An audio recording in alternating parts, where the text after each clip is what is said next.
Ils étaient peut-être, je dis bien peut-être, les favoris en début de saison dernière. En 2023, les playoffs sont sans doute arrivés un peu trop tôt, mais la partition des Suns contre les Nuggets avait séduit tout son monde.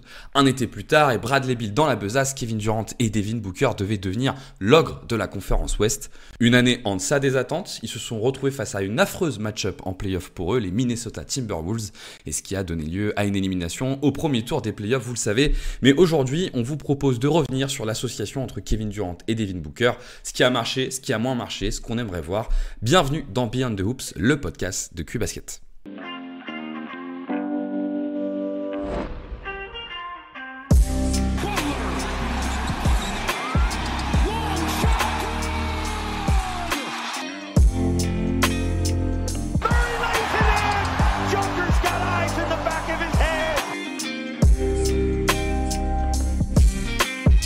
Mitchell has his head up, takes a look for feet. Oh my!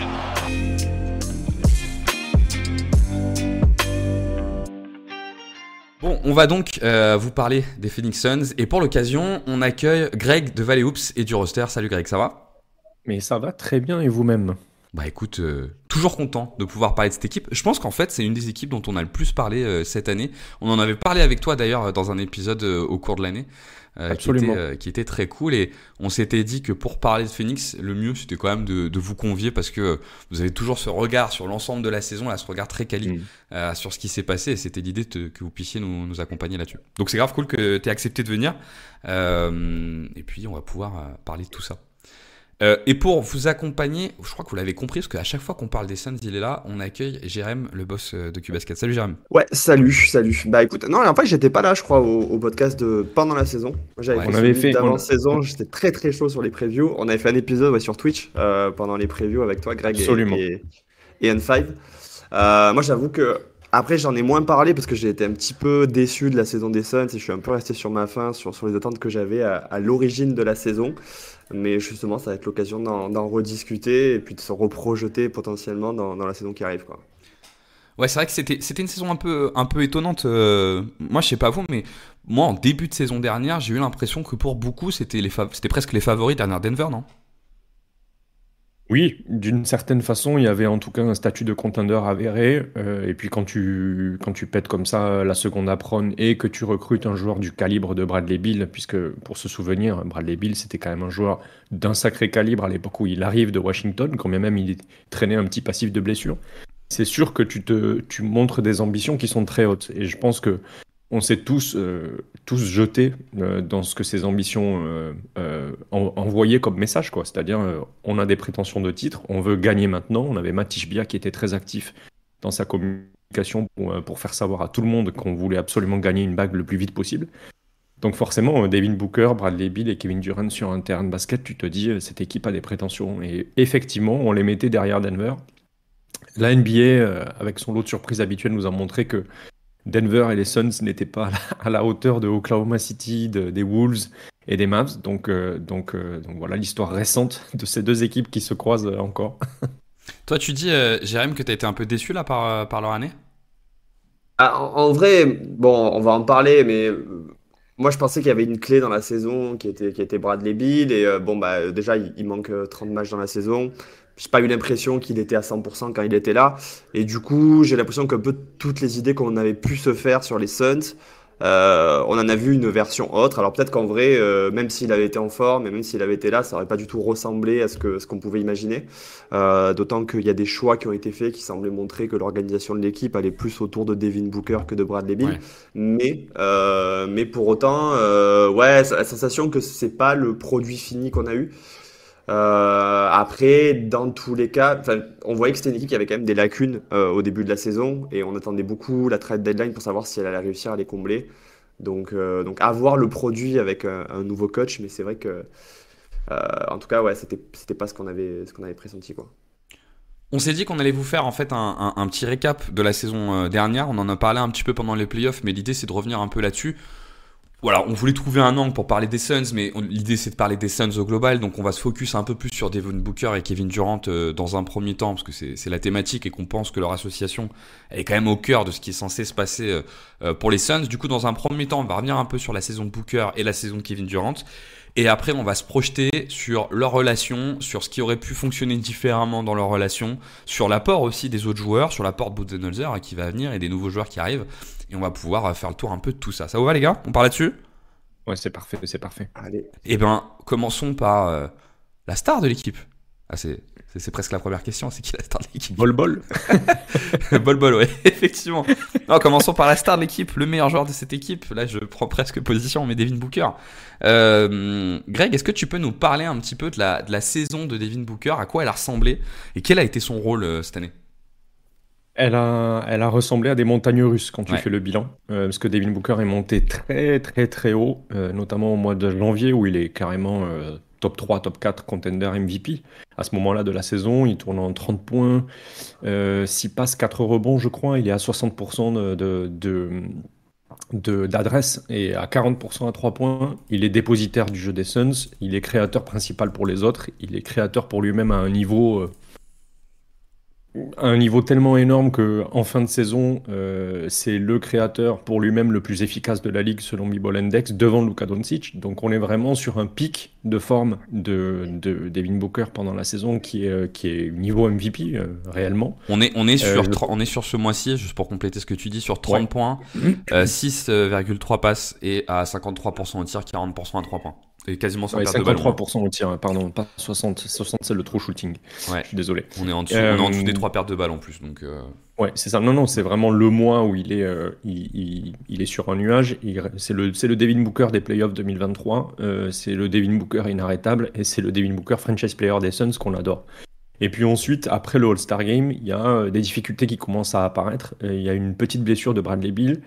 L'effectif semble un peu fatigué et il y a quelque chose qui se passe dans le vestiaire avec Frank Vogel. On le comprend beaucoup plus tard en fin de saison avec la sortie de Kevin Durant, mais on sent qu'il y a pendant cette pause pendant le All-Star Break, il y a un truc qui s'est pété dans le vestiaire. Il y a une discussion qui n'a pas dû bien se passer. Et on perd ce Devin Booker-là. Les prestations sont moins fluides. L'empreinte sur le jeu, l'impact sur le jeu des autres est moins prégnant également. Et puis on a tout simplement une attitude aussi qui est regrettable, qu'on a beaucoup commenté dans Valley Hoop.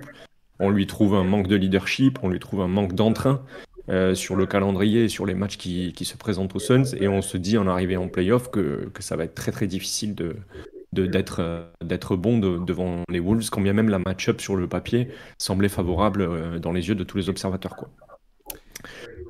Voilà pour la saison de Devin Booker. Moi, c'est comme ça que je l'explique. Elle commence effectivement par une blessure et puis il se met en jambes tranquillement sur novembre et décembre avant ce pic en janvier. Et ensuite, ça redescend, notamment par une sorte de...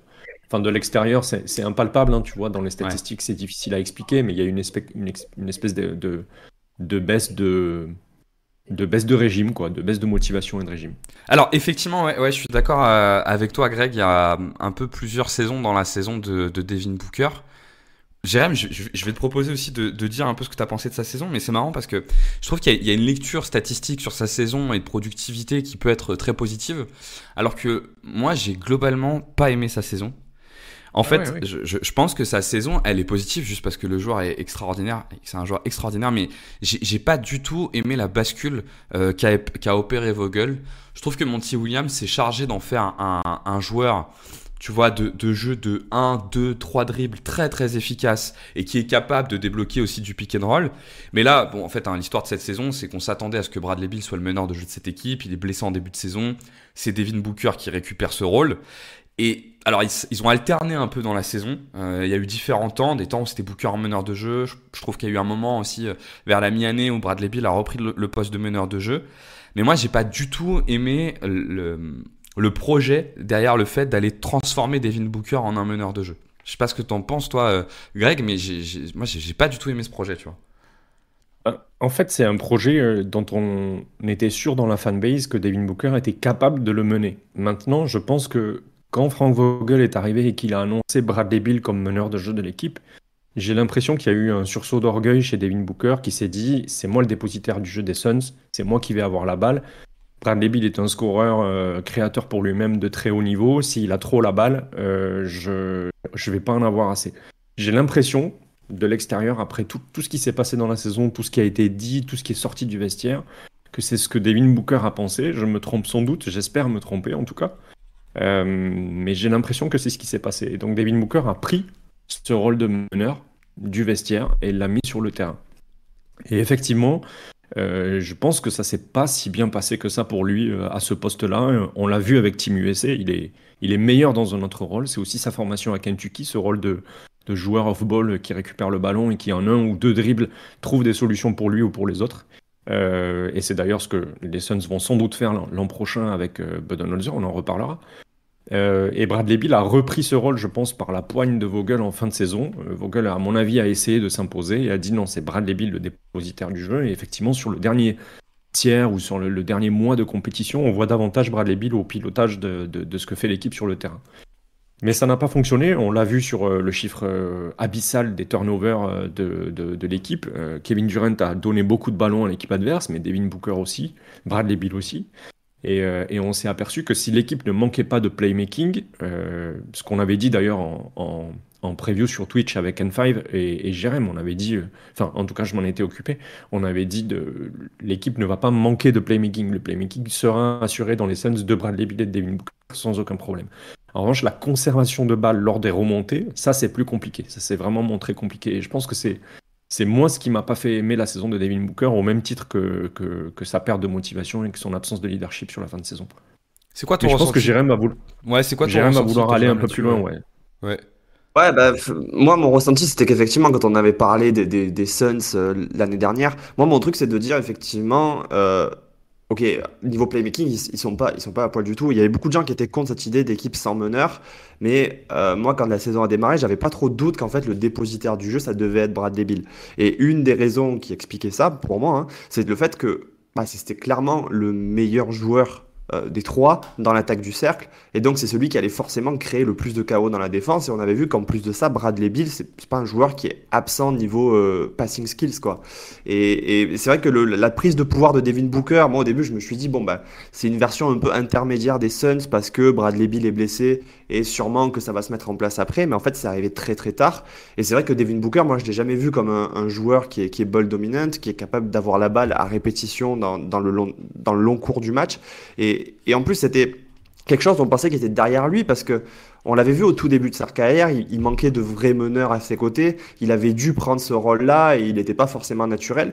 Et c'est vrai que de le revoir dans ce registre-là, même s'il y a des années en plus, même s'il y a plus d'expérience et qu'il a clairement progressé depuis cette époque-là, j'ai pas été séduit parce que ça a donné. Et du coup, j'en suis venu moi-même à me dire, bah finalement, s'il y avait un meneur qui était vraiment, on va dire, meneur de jeu et que du coup ça soulevait plus de questions de qui doit prendre la balle et de qui doit jouer ce rôle-là, ça aurait peut-être été bénéficiaire pour cette équipe des Suns parce qu'effectivement j'avais l'impression que le problème de ce trio c'est que la balle elle n'était pas où elle devait être dans un premier temps et que effectivement elle devait pas être autant dans les mains de Devin Booker et qu'ils auraient dû se trouver en fait un moyen d'avoir une attaque qui était plus équilibrée. Et ça s'est pas fait. C'est vrai que du coup, j'ai globalement pas aimé cette saison de Phoenix. Et pourtant, quand ils sont arrivés en playoff, je sais pas ce que vous en pensez, mais on avait ce truc de se dire, on n'a pas encore tout vu des Suns, et là, ça y est, ils sont au complet. Ça va peut-être être maintenant qu'on va le voir.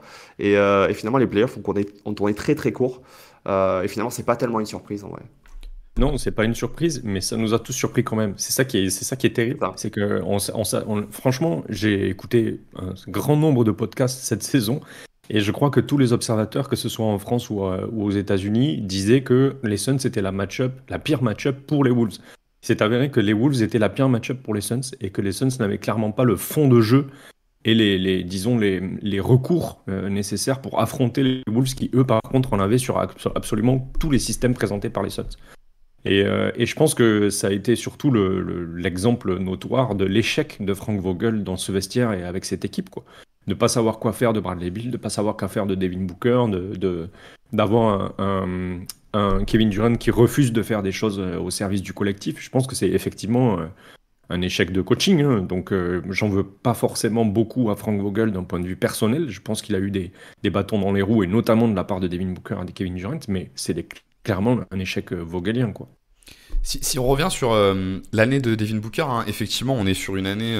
En fait, ce qui est étonnant, c'est que on a retrouvé son ratio assist usage qu'il avait avant l'arrivée de Chris Paul. On se rappelle quand même hein, que à cette époque, Booker oscillait entre un rôle d'arrière et un rôle de meneur. On va dire, un coup, on le tentait en meneur, après on le remettait en arrière, etc., etc. Et donc, on a retrouvé ces ratios-là. Et ce qui est étonnant, c'est qu'on avait mis justement à l'époque Chris Paul parce qu'on avait acté que Devin Booker, c'est pas son rôle optimum. Et derrière, c'est la bulle, c'est son explosion, etc., etc., etc. Qu'est-ce que vous avez pensé de son rôle de meneur? Donc là, pour le coup, on peut juger après un an ce que ça a donné. Moi, rapidement, je vous dis ce que j'ai trouvé. J'ai trouvé quand même qu'il a réussi à débloquer un peu de manipulation de défense sur le pick and roll que j'ai trouvé intéressant. On a certaines skip passes à l'opposé qui sont vraiment intéressantes. On est plus simplement dans, je trouve, soit la passe proche de moi qui est une espèce de kick-out vers le 45, soit le roll. On arrive à trouver un peu de manipulation de défense. Et ça, je trouvais ça pas mal. Donc il y a une forme de progression là-dessus. Mais pour moi, le vrai problème, c'est son envie d'aller attaquer le cercle. Sa tendance à attaquer le cercle est trop faible pour un meneur de ce type-là. Toi, tu portes quel regard, Greg, sur justement le contenu, tu vois, de cet essai-là en meneur de jeu, de ce re-essai en meneur de jeu de Devin Booker? Ben, très frustré parce que je pense qu'il avait les capacités de faire beaucoup mieux. Je lui trouve une excuse quand même, qui est celle de la réussite à 3 points des role-players des Suns qui ont été recrutés à la Free Agency la saison dernière. Il y a tout un paquet de 3-4 joueurs qui n'ont pas obtenu le rendement à 3 points qui aurait peut-être fait basculer Devin Booker dans une dimension supérieure. Et quand ça rentre côté Suns, il fait des matchs à plus de 10 passes, à 12 passes, etc., etc., et notamment pendant le mois de janvier. Donc les Yuta Watanabe, etc., etc., les mecs qui n'ont pas réussi à rentrer un panier à 3 points de la saison, je pense qu'ils ont aussi une part de responsabilité dans le fait que l'attaque de Devin Booker se soit un peu enrayée dans son playmaking pour les autres notamment. Maintenant, effectivement, comme tu le dis, quand tu es à 20% sur ta répartition de zone de shoot d'attaque de cercle, c'est compliqué. C'est 40e pourcentile chez les meneurs de jeu, donc c'est très très bas. C'est très bas. 20%, c'est vraiment ridicule. On a besoin d'un joueur qui est en 30-30-30 au mieux, tu vois. Enfin, au pire, j'allais dire plutôt. Moi, j'attendais des 35%, surtout que honnêtement, il a la balance corporelle, la coordination, il a la taille, il a les skills pour aller au cercle. Il est largement capable, quand même, il préfère toujours prendre un petit peu ce petit step back juste avant le cercle pour faire un petit lay-up ou un finger roll. Il a de quoi attaquer le cercle largement, quoi. Si Bradley Beal le fait, il peut le faire aussi. Son volume à 3 points aussi un peu décevant, et puis trop de shoot à mi-distance, vraiment c'est un truc terrible. On est à 50% de ses shoots à mi-distance, donc 20% d'attaque au cercle et 30% seulement à 3 points. Moi, c'est ce qui me déçoit le plus, c'est cette répartition des shoots. On sait que le shoot à 2 points, quand même tu les rentres, c'est pas le shoot le plus rémunérateur de l'histoire. Et on s'en rend compte en fait à quel point c'est pesant dans le jeu des Suns. Et c'est une des choses sur lesquelles pour moi il s'est planté la saison dernière, et Vogel avec lui. C'est que lorsqu'il y a un changement d'arbitrage après le All-Star Game et que les fautes sont moins sifflées, notamment sur les shoots à mi-distance, on se retrouve avec une chute d'efficacité, une chute de rendement, et donc une chute d'impact dans les victoires des Suns, de la part à la fois de Devin Booker mais aussi de Kevin Durant, qui sont des deux gros shooters à haut volume sur le mi-distance des Suns. Et ça, c'est vraiment dommage sur la fin de saison de Phoenix, quoi. Ce qui est intéressant, je trouve, là-dedans, c'est de regarder pourquoi en fait on regarde autant la fréquence au cercle. C'est parce qu'en fait, c'est ce qui permet de générer de l'aide et du coup du playmaking. Et je pense qu'il est aussi intéressant de regarder, c'est le volume à 3 points, le volume de tir à 3 points, parce que là, pour le coup, c'est ce qui génère du spacing et donc le jeu pour trouver le rôle. Et effectivement, sur ces deux indicateurs, Devin Booker est historiquement bas. C'est un joueur qui attaque peu le cercle. Effectivement, c'est 20% de ses tirs pris l'année dernière. Et en fait, c'est pas non plus un joueur qui prend énormément de 3 points. C'est 30% de ses tirs l'année dernière. Et donc, on n'est pas du tout sur un profil de meneur de jeu pour ces raisons-là. Effectivement, il y a une efficacité au mi-distance qui est extraordinaire à proprement parler, mais elle génère peu de jeu pour les autres structurellement, quoi. C'est ça, ce que je dis souvent, hein, c'est que la NBA, c'est pas Rucker Park, quoi. Tu dois prendre les shoots qui sont les plus valorisés en termes de points, de points. Il faut que tu génères des points. Pour générer des points, on le sait, les deux tirs les plus rémunérateurs, on le répète de podcast en podcast, quel que soit le réseau de podcast, que ce soit QI Basket, le roster, Guillaume, etc. On le dit tous, Dunk Hebdo, etc. L'attaque de cercle et le 3 points. C'est la NBA moderne, les gars, on n'est plus en 90. Ouais, exactement, ouais, exactement. Toi, tu te retrouves là-dedans, Jérém, là, dans ce qu'on a décrit sur le rôle de Booker en meneur? Alors, sur à peu près tout, clairement, le point de départ, je pense, c'est l'attaque de cercle. Et c'est ce qui fait que, bon, on pensait tous que Bradley Beal serait effectivement plus en charge de l'attaque parce que il a cette capacité à créer du chaos en attaquant le cercle. Et lui, pour le coup, c'est un joueur qui a des volumes plus importants et qui a globalement eu une adresse plus importante en carrière. Donc, il semblait, on va dire, ça aller dans cette direction. Après, je pense que, par contre, le problème du playmaking de Devin Booker, il vient pas que de la sélection de tir, dans la mesure où je pense que le problème du playmaking de Booker, c'est aussi son playmaking qui est plus limité que la moyenne. Hein. C'est pas un meneur de jeu, on l'a déjà vu dans ce rôle-là et ça marchait pas. Donc même si ça n'est pas trop mal sorti, moi je pense pas que le problème ce soit par exemple le mid-range. C'est-à-dire que l'évolution de la data, c'était de dire, ok, pour la plupart des joueurs en NBA, le cadre, c'est qu'il faut aller au rim ou aller à 3 points. Après, il y a des joueurs qui sortent du cadre et je pense que l'analytique, c'est aussi ça, c'est savoir que les tendances sont vers l'attaque du cercle et le 3 points, mais se dire qu'il y a des joueurs comme Devin Booker, en fait, tu peux pas te permettre de leur laisser des tirs à mi-distance ouverts. Et c'est ce qui fait, je pense que aussi l'attaque des Suns est fonctionnelle, c'est que oui, tu as des joueurs qui sont friands de ce tir qui est moins respecté en NBA, mais à la manière d'un DeMar DeRozan ou d'un Kevin Durant, en fait, Devin Booker, il va créer, on va dire, des aides par son tir à mi-distance. Donc, il a moyen d'en profiter. Je pense que le problème, c'est juste qu'il n'a pas toutes les cordes à son arc pour profiter on va dire, des espaces que ça va créer ou du chaos que ça va créer, son tir à mi-distance. Et je pense que ça, c'est un problème qui est structurel et qui est lié aux Suns plus qu'à Devin Booker lui-même. Par exemple, bon, si on prend le short mid, je veux dire, il a 53% sur short mid. C'est quasiment un tir au cercle pour certains joueurs, quoi. Donc, moi, je pense que malheureusement, le problème, c'est juste que c'est pas son jeu et qu'il va falloir trouver des moyens pour le sortir de ça. Et j'espère qu'il va vouloir sortir de ça la saison prochaine, quoi. Je suis d'accord, mais je trouve quand même que tu vois, les mi-distances te génèrent moins d'aide, tu vois, que l'attaque de cercle. Pour moi, il est plus là le souci, tu vois, que sur l'efficacité.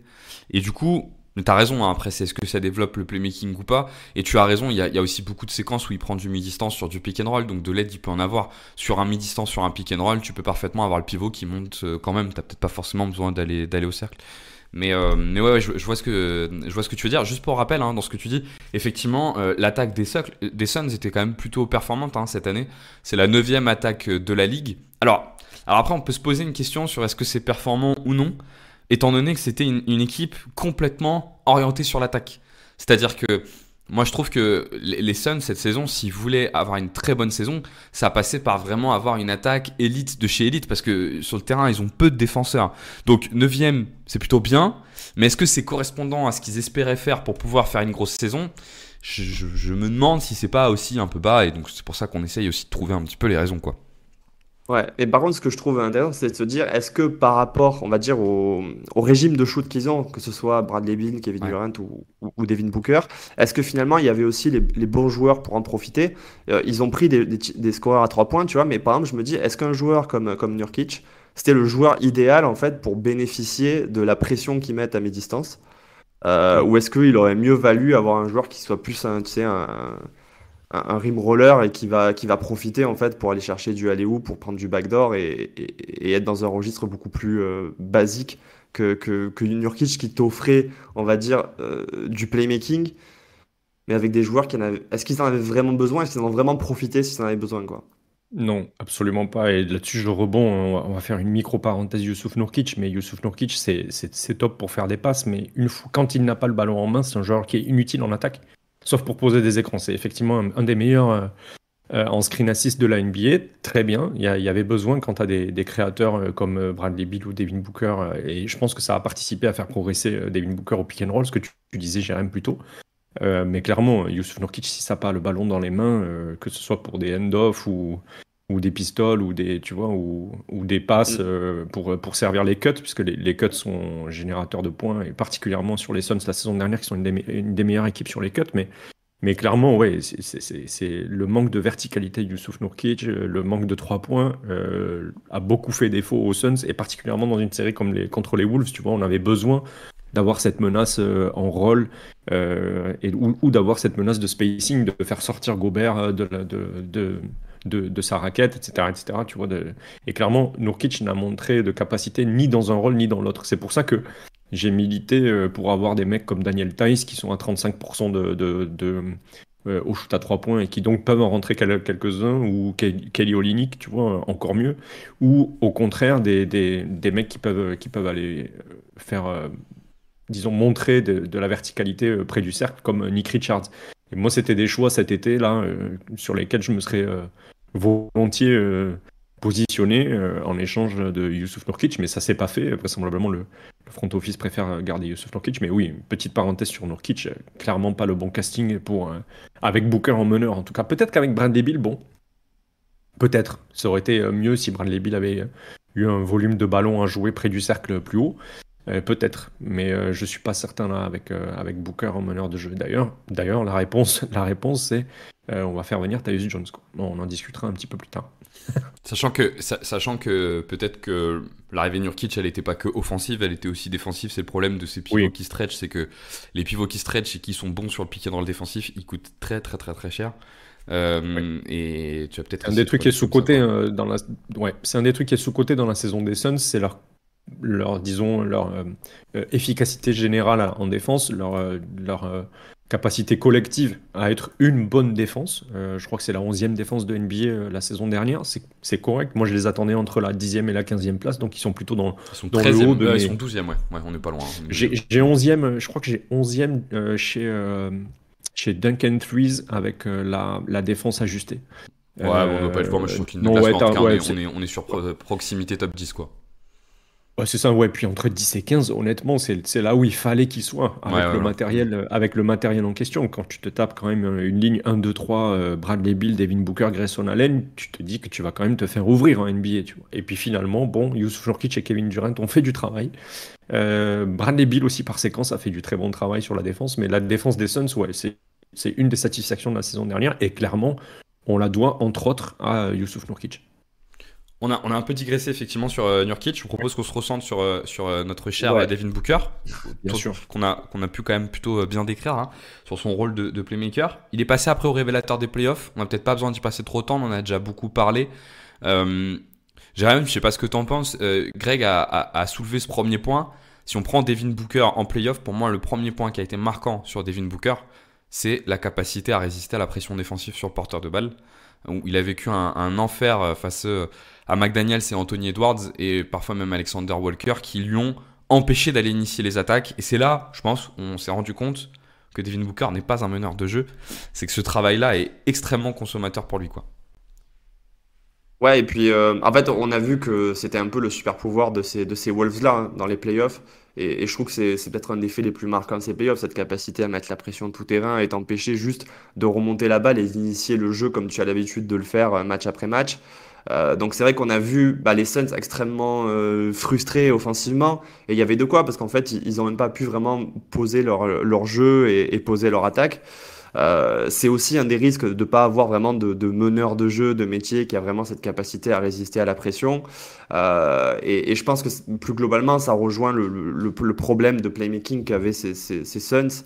Et tu vois, on parlait par exemple de l'utilisation du pick and roll et l'utilisation des hand-off. C'est dans les deux registres une des équipes qui en jouait le moins.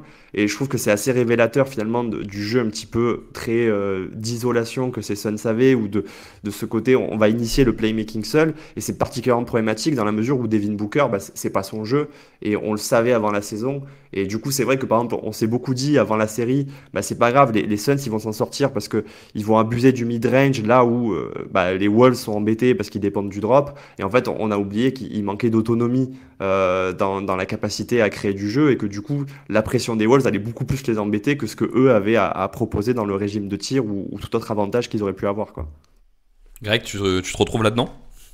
Oui, complètement. On s'est fait complètement étouffer par la défense des Wolves, qui ont très bien compris que le problème des Suns, c'était la remontée de balle qui était trop énergivore dans le jeu des Suns. Ils ont mis une pression phénoménale dessus.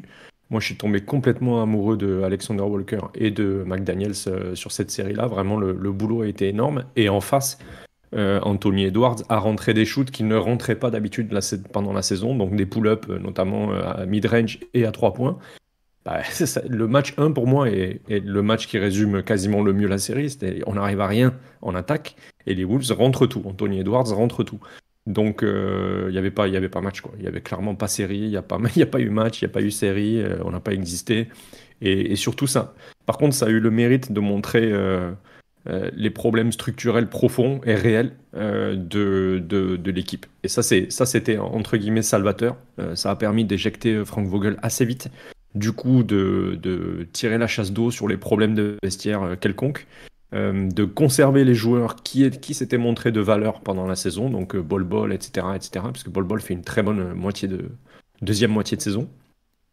Et d'aller chercher Mike Budenholzer, des meneurs de jeu, donc Monte Morris et Tyus Jones, qui sont eux capables de remonter la balle sans la perdre. On passe à Kevin Durant. On a fait déjà un bon Ouais. tour d'horizon sur Devin Booker. Kevin Durant, année un peu étonnante, moi je trouve pour Kevin Durant. Je fais un petit préalable, puis je vous laisse après rebondir. Qu'il a dû commencer dans un rôle pas simple parce que Booker et Bill ont alterné les blessures. Il y a eu quelques matchs quand même où Booker non plus n'était pas disponible en début de saison. Il y a 5-6 matchs, je crois. Ouais, il y a 5-6 matchs où il n'est pas disponible. Comme Bradley Beal n'était pas là non plus, il a dû être un peu responsabilisé dans un rôle de créateur. Ce qui est clairement pas son meilleur rôle. La saison de Kevin Durant, je trouve qu'elle résume bien le niveau qu'a Kevin Durant aujourd'hui. On va revenir dessus. Très bonne sur l'efficacité au tir, mais derrière, il n'y a plus rien, quoi. C'est un peu ça. Greg, tu l'as senti comment ou Greg ou Jérém, d'ailleurs, je sais pas qui veut commencer. Vous l'avez senti comment cette saison-là de KD? Je te laisse commencer, Jérém, j'ai commencé tout à l'heure. Ouais, la saison de Kevin Durant, déjà, comme tu dis, je trouve que le début, c'était pas évident parce qu'il a été parachuté dans un rôle qui était assez loin de celui, j'imagine, que lui imaginait en ayant ce trio à ses côtés. Il s'est retrouvé dans un rôle où il devait créer. On l'avait vu à Brooklyn montrer des progrès dans le playmaking, mais on sait aussi que c'était plutôt un playmaking, on va dire, de second temps, c'est-à-dire que c'est pas un prime playmaker et on le sait. Après, avec Kevin Durant, il y a un truc un peu clair, c'est que finalement, il n'y a pas 50 versions de Kevin Durant. C'est-à-dire que c'est un énorme joueur d'isolation, c'est un énorme scoreur. Il y a une version où il délaisse l'isolation, et c'est un peu celle qu'on avait vue d'ailleurs l'année dernière à Phoenix, où il va plutôt être dans un jeu de sortie d'écran et de scoring, voilà, par du playmaking d'autrui. Mais là, du coup, finalement, c'est un rôle qu'il aime bien, c'est-à-dire qu'il avait énormément de responsabilités. Moi, je trouve qu'il s'en est plutôt très bien sorti. On sait, il sera jamais, voilà, il sera jamais un playmaker de premier plan, mais je trouve qu'il a plutôt réussi à sauver le début de saison des Suns. Et après, j'ai l'impression qu'on a, ouais, retrouvé après le Kevin Durant qu'on a toujours connu, hein. Enfin, il n'y a pas spécifiquement, je trouve, de grands changements chez lui. Il y a quand même une capacité à maintenir des hauts niveaux malgré l'âge que je trouve assez impressionnante. Mais pour autant, tu sais ce que tu as avec lui et aujourd'hui, c'était pas ce que c'est pas ce que les Suns espéraient en fait. Greg, t'en penses quoi? Moi j'ai un avis beaucoup plus rude sur lui, mais je te laisse, Greg. Je me relance moi-même après. Moi, j'ai du mal à condamner Kevin Durant pour sa saison et j'ai du mal à l'applaudir pour sa saison. J'ai un peu le cul entre deux chaises, si vous me passez l'expression, mais j'ai beaucoup de mal à m'imaginer qu'on doit l'applaudir pour la saison qu'il a fait en positif, et j'ai du mal aussi à le blâmer pour les saisons où pour ce qu'il a fait de mal cette saison. Et notamment la conservation de balles. Il a donné beaucoup de ballons aux adversaires avec des taux de turnover beaucoup trop hauts. Mais en même temps, quand tu dois assumer le playmaking d'une équipe, que t'es un scoreur au poste 4 et que autour de toi c'est Jordan Goodwin, tu vois, comment il s'appelle, Keita Bates-Diop et Yuta Watanabe, c'est pas évident, de pas subir des interceptions ou des pertes de balles. Mais donc j'aurais tendance à lui dire bravo d'avoir assuré le boulot quand les autres étaient absents, et en même temps j'ai envie de lui dire, putain, mais qu'est-ce que t'as fait quand les autres étaient présents? Parce que, encore une fois, tu vois, avoir seulement 18% d'attaque de cercle et seulement 26% de 3 points tentés la saison dernière, alors que sur les titres avec les Warriors, il est à 30% de 3 points tentés et il est à 27% d'attaque de cercle. Moi, ça me fait mal au cœur. Ça me fait mal au cœur parce que j'ai pas besoin que ce soit un attaquant de cercle comme Jason Richardson ou Vince Carter, hein. C'est pas ce que je demande à Kevin Durant, évidemment. Mais juste un peu plus, quoi. 18%, c'est absolument ridicule. Surtout quand autour de toi, t'as Devin Booker qui refuse d'y aller et Bradley Beal qui est blessé au dos une partie de la saison et qui donc n'y va pas non plus. Ce qui est Voilà, juste pour compléter, hein, ce qui est quand même dans ses standards depuis qu'il est revenu de sa grosse blessure. Hein. Y a pas... c'est ses standards depuis qu'il est revenu de sa grosse blessure. Après, ça fait maintenant, tu vois, la saison dernière, il était quand même à presque 30% de tirs à 3 points. Là, il est à 26. Je parle sur l'attaque de cercle, excuse-moi. Je parle juste sur Ah oui, l'attaque de pardon. cercle. Je parlais juste Oui, sur c'est l'attaque vrai. de cercle. Je pense Oui, que c'est vrai, c'est vrai, c'est ça, vrai. ça traduit selon moi aussi un peu un déclin physique qui fait qu'il n'arrive plus à y aller, quoi. Tu vois, l'explosivité est quand Et même puis vachement globalement, descendue, quoi. En fait, même à je sais son pas. prime, il y allait très peu. Hein. Ben, c'est-à-dire Enfin, que, je veux dire, il y allait très peu pour un joueur de 2,11 m qui a la mobilité qu'il a. Quoi. ouais, Ses plus grandes j'ai eu, saisons, c'est du 30%. Ouais, pardon. ouais, j'ai eu ce débat avec le compte Kevin Durant France là, sur Twitter en DM, où on parlait justement des attitudes vis-à-vis des zones de shoot de Kevin Durant dans sa carrière. Et moi, personnellement, mais c'est le moi personnel, je trouve que la version maximisée de Kevin Durant, c'est celle des Warriors. Et du coup, quand je vois qu'il prend 30% de tirs au cercle sur la saison 2016-2017, et qu'il est autour des 29, tu vois, sur les dernières saisons à Oklahoma City, que ça tombe à 18% la saison dernière avec les Suns, je trouve que c'est dommage qu'on n'aille pas chercher les 22-23%. Je lui demande pas 30, hein, je lui demande entre 23 et 25%. C'est pas beaucoup. Effectivement, ça baisse énormément quand il arrive à Brooklyn. Mais pourquoi? Parce qu'à Brooklyn, il y a Kyrie Irving qui attaque le cercle, et il y a James Harden qui attaque le cercle aussi. Et en plus, je pense qu'on est sur les premières années de Claxton et que du coup on a un pivot dont la verticalité permet de l'attaque de cercle via des lobes ou du roll, quoi, tu vois. Donc moi je regrette qu'il n'y ait pas un volume un tout petit peu plus haut. Je demande pas à ce que ce soit un attaquant de cercle, je demande juste qu'il y ait un volume un tout petit peu plus haut, quoi, tu vois. 18%, c'est raide, quoi, c'est raide. Pour moi, Moi, c'est trop raide. je pense que sur Kevin Durant, je pense qu'en fait, on ne se rend pas compte à quel point il était fort. Il est toujours très fort. Hein. Mais son époque Warriors OKC, son shot making en fait est à un tout autre niveau que ce qu'il a aujourd'hui. Et sa capacité aussi de dribble et d'accès au cercle est à un autre niveau que ce qu'il a aujourd'hui. Kevin Durant est toujours très très fort dans l'efficacité, mais sur sa capacité à créer son tir, en fait, on est passé d'un joueur qui était peut-être, tu vois, avec Jérôme, on a fait un podcast là il y a pas longtemps sur le Houston Golden State sur cette série. J'ai écouté, ouais, Jérôme, je pense que tu peux confirmer, le niveau de création de tir de Kevin Durant, c'est du jamais vu, quoi. Enfin, c'est incroyable. Et je pense qu'en fait, on réalise pas, tu sais, des fois, parce qu'on suit la NBA année après année, Ouais. et des fois, quand tu reviens 4, 5, 6 ans en arrière, tu te rends compte à quel point les joueurs étaient différents physiquement, en fait. Et je trouve que le problème de Kevin Durant, il est là. C'est que physiquement, il a plus la même capacité d'accélération, il a plus la même mobilité, ni la même agilité, et du coup, c'est une version beaucoup plus rigide de ce qu'il a été. Effectivement, d'un coup, tu regardes le joueur quand il avait 28 ans, tu te dis, ah oui, c'est vrai en fait. Et j'avais un peu eu le même truc avec Anthony Davis, où tu le vois en 2020, tu le vois en 2024, tu te dis ah merde, ah oui d'accord, mais c'est Et pour ouais. ça en fait qu'il y a certains trucs qu'il n'arrive plus à faire, parce que Ouais, la absolument. mobilité c'est plus du tout la même. Et Kevin Durant, bah ouais, il a 35 ans et il a eu une énorme blessure. Donc je pense qu'il y a deux choses. Il y a effectivement la partie physique qui fait que bah, c'est plus dur de le faire. Et puis il y a peut-être la partie appréhension qui fait que bah, t'as peut-être pas envie en fait de te frotter à répétition dans la raquette parce que tu as eu ces blessures-là et que tu as laissé quand même 1 an ou 2 ans de ta carrière, quoi. Et pour, C'est tout à fait possible, ouais. et pour moi, tu vois, il y a toujours le même problème avec Kevin Durant, c'est son playmaking qui génère pas grand-chose. Ça, c'est pas nouveau chez Kevin Durant, même si en carrière, il y a un passage à OKC où il essaye un peu de se lébroniser et il commence à tenter un peu de développer son playmaking, mais ça n'a jamais été un grand playmaker. Il y a des problèmes structurels chez lui sur les prises à deux, sur quand il est dos au jeu où il a du mal à se resituer et du coup le playmaking se débloque pas du tout. Mais pour moi, tu vois, sur cette version optimisée à fond de Kevin Durant là, des Warriors ou même de Brooklyn, peut-être au début de Brooklyn, on a aussi un peu de ça. Pour moi, le super pouvoir de Kevin Durant, c'est qu'il est tellement fort sur le play shot que tu peux te permettre d'avoir autour déjà peu de spacing et donc des très forts défenseurs. Parce qu'en fait, il va compenser ça. Donc sur des séquences, tu peux le faire en fait. Et le truc, c'est que la marge entre être suffisamment fort pour pouvoir faire ça et passer en dessous d'un cap qui fait qu'en fait tu peux plus vraiment le faire, elle est assez fine et elle demande vraiment d'être extraordinaire. Et il avait ça. Et sa baisse, elle est pas énorme. Effectivement, on peut regarder, on peut regarder son efficacité au tir, elle est toujours très bonne, mais la baisse est suffisante pour que tu ne puisses plus faire ça. Et à partir du moment où tu ne peux plus faire ça, en fait, t'as plus vraiment un super pouvoir qui te permet de jouer avec des profils différents. Ce qui faisait qu'avant, même si son playmaking n'était pas dingo, bah, il pouvait être avec des joueurs moins forts et très défensifs. Aujourd'hui, il peut plus le faire en fait. Tu n'as plus la rentabilité suffisante sur ces séquences-là. Donc moi, c'est le premier problème que j'ai avec Kevin Durant. Et pour moi, c'est le premier indicateur de baisse, vous voyez, qu'il a et qui, beaucoup, moi, me traduit que... Enfin, moi, on en parlait la dernière fois. J'ai fait le listing top 10. Il y a les listings là, qui sortent en ce moment des top 10 joueurs NBA là. Je le vois tout le temps dedans.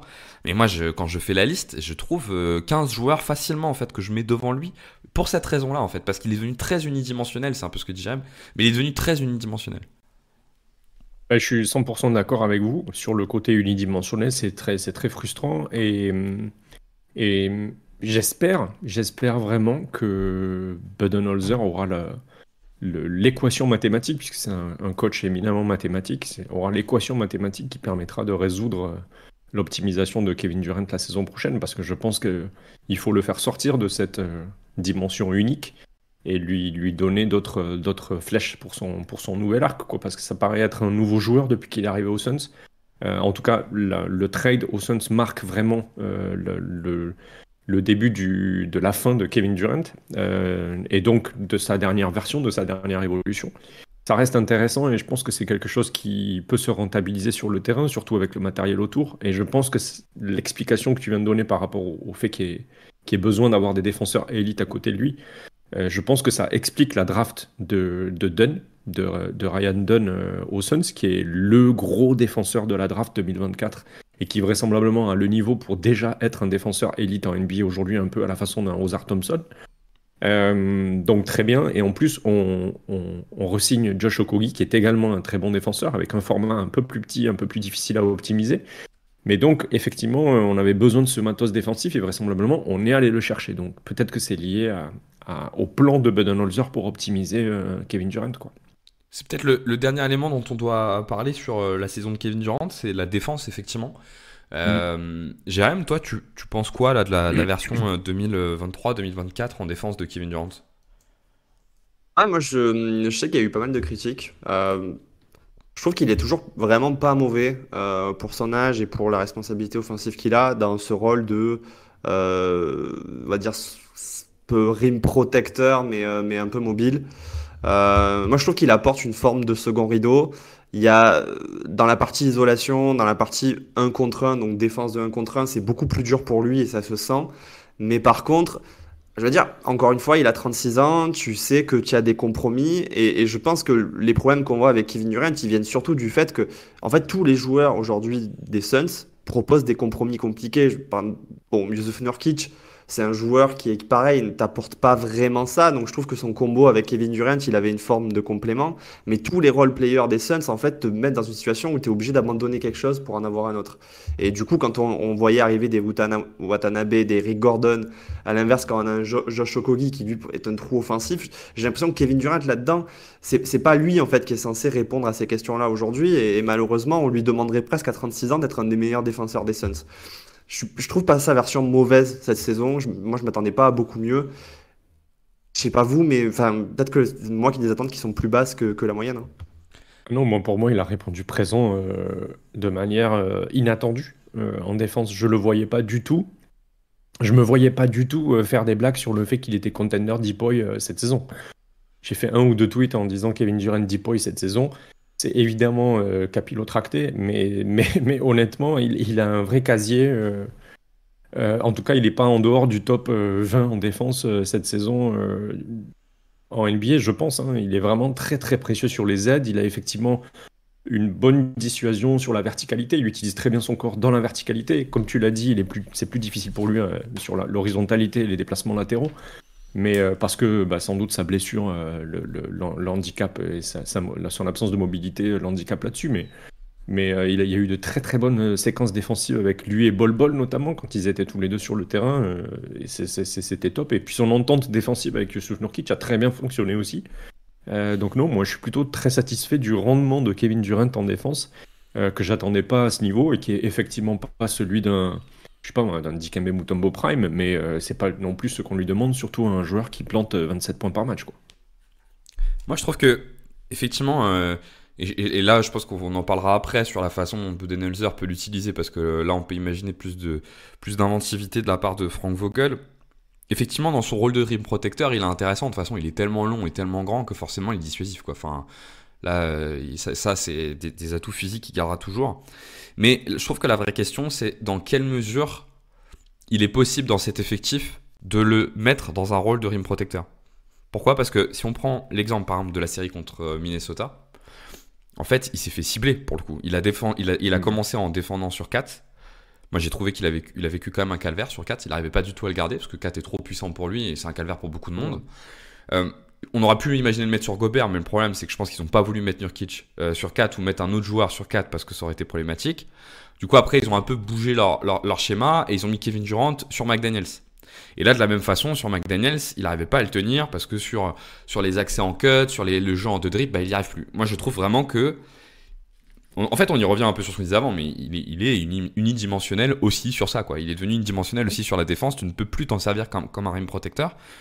Et du coup, la vraie question, et je vous la pose, c'est à quel point il est compatible avec Nurkic dans des stades hauts de playoff où on sait que maintenant, tu as sur le terrain souvent, généralement, 4 ou 5 joueurs qui sont des joueurs capables de poser un dribble et d'attaquer le cercle. On n'est plus dans les role players, donc enfin dans les free and D, on va dire. Donc du coup, j'ai cette vraie question de la compatibilité avec Nurkic à moyen terme, quoi. Bah, le truc, c'est que tu vois, c'est pour ça que je parle de cette notion un peu de compromis. C'est que à partir du moment où tu payes un joueur avec un contrat max, normalement, les compromis, tu dois les faire enfin, avec tes role-players. C'est tes role-players qui doivent venir complémenter le trio que tu as construit. Bon, déjà, la première chose, c'est que le trio des Suns, il a été construit la saison même. Hein. Tu sais qu'en général, quand tu fais ce genre de trade important, quand tu fais rentrer plusieurs joueurs majeurs, forcément, tu vas te retrouver avec un effectif qui est pas optimisé. C'est ce qui, je pense, passé pour Phoenix. Mais la question, du coup, de est-ce qu'il est compatible avec Jusuf Nurkic, pour moi, la question, c'est plutôt l'inverse. C'est est-ce que Jusuf Nurkic est compatible avec ce trio et avec Kevin Durant? En l'occurrence, je ne pense pas. Je pense que dans un monde idéal, il aurait fallu plutôt un joueur à la Nick Claxton qui apporte une forme de rapport de mobilité et de projection vers le cercle. En fait, offensivement et défensivement, je pense pas que Jusuf Nurkic soit ce que les Suns avaient besoin, ou alors, s'il était ce qu'il avait besoin, il n'a pas été utilisé comme tel, tu vois. Et on en revient au fait qu'il y a très peu de hand-off, il y a très peu finalement de pick and roll avec lui, je trouve, en termes de volume. Et donc, défensivement, moi, c'est pas Kevin Durant, je trouve le problème. Le problème, c'est que tes défenseurs extérieurs, t'en as plein qui sont relativement médiocres. Et dans la rim protection, pareil, est-ce que Jusuf Nurkic, aujourd'hui, en 2024-2025, c'est ce que tu veux? J'ai des petits doutes. Franchement, sa saison est plutôt bonne. Hein. J'étais même surpris. Je l'ai trouvé meilleur que ce que j'imaginais. Mais j'ai pas l'impression que Kevin Durant soit le problème. Et j'aimerais pas trop m'appuyer sur cette série face aux Wolves parce que les Wolves, c'est quand même. Je veux dire, c'est un peu la seule équipe qui fait jouer deux bigs en même temps, en permanence. Qui a un peu ce trio d'extérieur là où les trois sont plutôt mobiles et très physiques. Bon, le bilan quand même des trois séries par exemple de playoff des Wolves, c'est que pour deux équipes, c'était un peu un nightmare match-up. Donc, mais je suis pas je sais pas si on convaincu. peut s'appuyer là-dessus. Je suis pas convaincu que c'eût été plus simple face à Denver. Hein, tu vois par exemple. Hein. Je pense qu'on aurait pu voir les mêmes difficultés face à Denver parce que le jeu, on l'a vu contre McDaniels, le jeu sans ballon de Tu parles juste McDaniels de lui a Kevin posé Durant, toi? souci. Comment ? Tu parles juste de Kevin Durant? Ouais, je parle juste de. Oui, en tout cas, de comment on arrive à trouver une place à Kevin Durant dans ses défenses, je suis d'accord avec toi. Hein. Ça doit pas dépendre. Il faut s'adapter à Kevin Durant et c'est pas l'inverse. Mais tu vois, Kevin Durant aurait été sur Aaron Gordon, il aurait eu du mal sur son jeu sans ballon de la même façon, sur Michael Porter. Je pense qu'il aurait eu les mêmes Tu peux difficultés. le mettre sur MPJ, je pense. Hein. Tu peux le Ouais. mettre sur MPJ ou tu peux le mettre même sur KCP, tu vois. Genre, en fait, le truc, c'est que tu avais un peu ce problème avec les Wolves de t'as deux joueurs. Enfin, t'as Jusuf Nurkic, tu es obligé de le mettre sur Gobert et du coup, tu sais pas où mettre Kevin Durant. Et en vrai, je pense que le fond du problème, c'est qu'il te faudrait un joueur Ok. que tu puisses, tu vois, déployer. Mais ça coûte très cher. Et Et on les Suns n'ont pas de ce marge-là. On en avait Voilà. parlé d'ailleurs, je sais plus si c'était avec Greg ou avec toi, Jérôme, avec un de vous deux, je sais que j'en avais parlé de moi ce que je considérais sur Grayson Allen, que je trouve c'est un super joueur, je trouve vraiment que c'est un très très bon joueur, mais Mm. pour moi il faut qu'il le trade parce qu'en fait c'est leur valeur et je suis pas sûr qu'ils aient besoin de à ce point un bon shooter alors qu'il a de la valeur et c'est sans doute la meilleure façon. Alors je savais pas si c'était pour aller vers un meneur de jeu, là on va en parler avec Tyus Jones, ils ont tout ce qu'il faut, mais je savais pas si c'était pour un meneur de jeu ou un intérieur, mais je pense qu'à un moment donné ils auront besoin de trade Grayson Allen, enfin il va falloir oser trade Grayson Allen malgré son efficacité délirante, parce qu'il a de la valeur et qui te permettra de récupérer un truc qui convient un peu mieux ailleurs, quoi. Et je suis pas Mais en sûr fait, que ça suffise en plus, parce que le profil grave. dont on parle, il est, Il est très très cher. il est pas évident. Ouais. Ouais. En fait, il y a un truc qui synthétise, enfin qui répond un peu à tout ce que vous dites et vous dites que des trucs justes sur lesquels j'ai à peu près rien à rajouter, mais c'est le casting la saison dernière à la Free Agency et l'été des Suns, mis à part la venue de Bradley Beal, c'est essayer de trouver des role-players qui vont justement répondre au compromis dont parle Jerem. Et en fait, on s'est aperçu avant l'arrivée à la trade deadline que aucun des joueurs qui avaient été recrutés à la Free Agency, ou presque, n'était capable de répondre à ces compromis-là. Royce O'Neal arrive, ça répond un peu plus aux compromis, mais ça ne résout pas toutes les équations que l'équipe doit résoudre pour être un contender avéré sur la saison 2023-2024. Et lors de la Free Agency et de l'été qu'on est en train de vivre 2024, il y a des signatures de joueurs et des acquisitions de joueurs par la draft qui sont différentes de ce qui a été fait l'été dernier et qui répondent, à mon avis, un peu mieux aux compromis laissés par Yusuf Nurkic, Devin Booker, Bradley Beal et Kevin Durant. Et particulièrement Kevin Durant, avec notamment l'acquisition de ce rookie très défensif, mais aussi la signature des deux meneurs de jeu. On a Drew Eubanks qui s'en va et on a Miles Plumlee qui arrive, donc sur un profil un peu passeur, etc. Avec de Bien disons, aimé moi la de- saison de Eubanks d'ailleurs. Petite parenthèse, mais j'ai bien aimé sa saison, Eubanks. Ouais. Je pense que si on n'en parle pas, ça résume bien la saison qu'il a fait. Tu vois, t'as bien aimé sa saison. Moi, je l'ai trouvé quand même. Ça a été difficile, ce manque de taille, ce manque de main aussi. Par contre, effectivement, le gros apport qu'il a eu, c'est l'envie. Clairement, une envie phénoménale de se bouger sur le terrain. Donc, ça, c'est toujours très agréable dans une équipe qui parfois en a manqué cette Ah saison. ouais, d'accord, ok. Moi je trouvais sa Et mobilité puis, sur la défense du pic était pas inintéressante, mais bon. ouais, Après, mais c'est une mobilité de poste 4 et Ouais, je il n'a comprends. pas la taille, Ok. tu vois, il n'a pas la taille ensuite pour faire valoir. Enfin, tu vois, ouais, enfin, Ok. c'est un Nick Claxton avec 20 cm de moins, c'est un peu difficile, quoi. Tu vois, c'est comme Josh Okogie. Josh Okogie, c'est le pivot parfait, sauf que le mec, il fait la taille d'un 2, quoi. Ouais, ok. C'est ça le truc. Donc, je pense que les recrues de cette saison sont intelligentes et du coup, ça me donne espoir en Mike Budenholzer pour résoudre, en tout cas en partie, les compromis dont vous venez de parler. Et je fais un peu le place-plat avec la suite de ce dont on va parler, mais c'est comme ça que je vois les choses. Et oui, c'est une équipe qui montre tellement qui a tellement de gros compromis structurels que tu es obligé de faire des paris phénoménaux. Et c'est ce qui s'est passé la saison dernière et ça n'a pas du tout payé, quoi. Tu vois, du tout. Sur... Mais quelle saison font les Suns si Yuta Watanabe est à 45% à 3 points comme avec les Nets? Tu vois, Oui, non, mais ça fait partie c'est- des questions qui vont rester en ça fait suspens. partie. Effectivement, Ouais, c'est c'est ça. l'efficacité. Ça fait partie de. En deçà, C'est ouais. ça. Il y a un dernier point, peut-être avant qu'on passe un peu à la projection. Moi, je vous pose une question. Leur relation aux deux, ils se génèrent peu de points à l'un et à l'autre. Si on est dans les stats très rapidement, un Booker, c'est en gros, il fait une passe et demie de moyenne, un poil plus pour Kevin Durant par match, et Kevin Durant en fait un peu moins d'une. Donc, ils génèrent peu de jeux tous les deux. On a vu très très peu de pick and roll entre les deux, mais finalement, est-ce que c'est pas un peu structurel chez Kevin Durant? On avait le fantasme du pick and roll Stephen Curry, Kevin Durant à l'époque, ou Kyrie Irving, Kevin Durant, c'est jamais arrivé. Je pense qu'il faut faire le deuil de Kevin Durant comme un joueur de pick and roll et pick and pop notamment. Est-ce que vous avez vu des choses dans leur connexion qui est intéressante, ce qui est important quand on en a souvent parlé, par exemple pour Jaylen Brown et Jason Tatum, le fait de pas avoir l'impression qu'ils jouent tour à tour, de trouver une forme de synergie entre les deux. Est-ce que vous trouvez une forme de synergie entre les deux? Et est-ce que, si la réponse est oui, par quoi? Si la réponse est non, est-ce que vous en attendez une? Bref. En fait, on va dire que ça va dépendre de où est placée la balle et qui devient le playmaker principal de ces Suns. Mais dans les faits, il y a un vrai problème. Et je sais pas si c'est un problème de coaching ou si c'est des joueurs qui sont, tu vois, ils sont faits comme ça et tu peux rien. Mais imaginez qu'à partir du moment où tu avais responsabilisé Devin Booker balle en main, qu'il n'y ait pas plus d'action, tu vois, ou pour libérer à minima Kevin Durant off ball, il y ait plus de joueurs qui essayent de le libérer, que les passes arrivent pour lui sur du 3 points sortie d'écran, etc. C'est un peu dommage. On a l'impression qu'il y a genre deux entités autonomes et qu'elles se croisent très peu. Et je trouve que c'est un des gros problèmes, c'est que normalement, si tu crées un trio, alors qu'on se rend compte que c'est de plus en plus dur de créer ce genre de trio où les trois sont contre un max et en plus, tu es allé les chercher, etc. Donc, tu as sacrifié, on va dire, des assets. Bah, si tu fais pas en sorte que ce trio, de manière fonctionnelle, il interagisse l'un avec l'autre, j'ai l'impression que tu te prives de la raison principale qui fait que tu les as amenés là. Et c'est vrai que autant j'avais vu des belles choses, je trouve, la première saison sur les quelques semaines qu'ils ont eu ensemble, autant l'année dernière, ouais, j'ai un peu l'impression qu'ils évoluaient comme deux électrons libres et qu'ils se croisaient peu, quoi.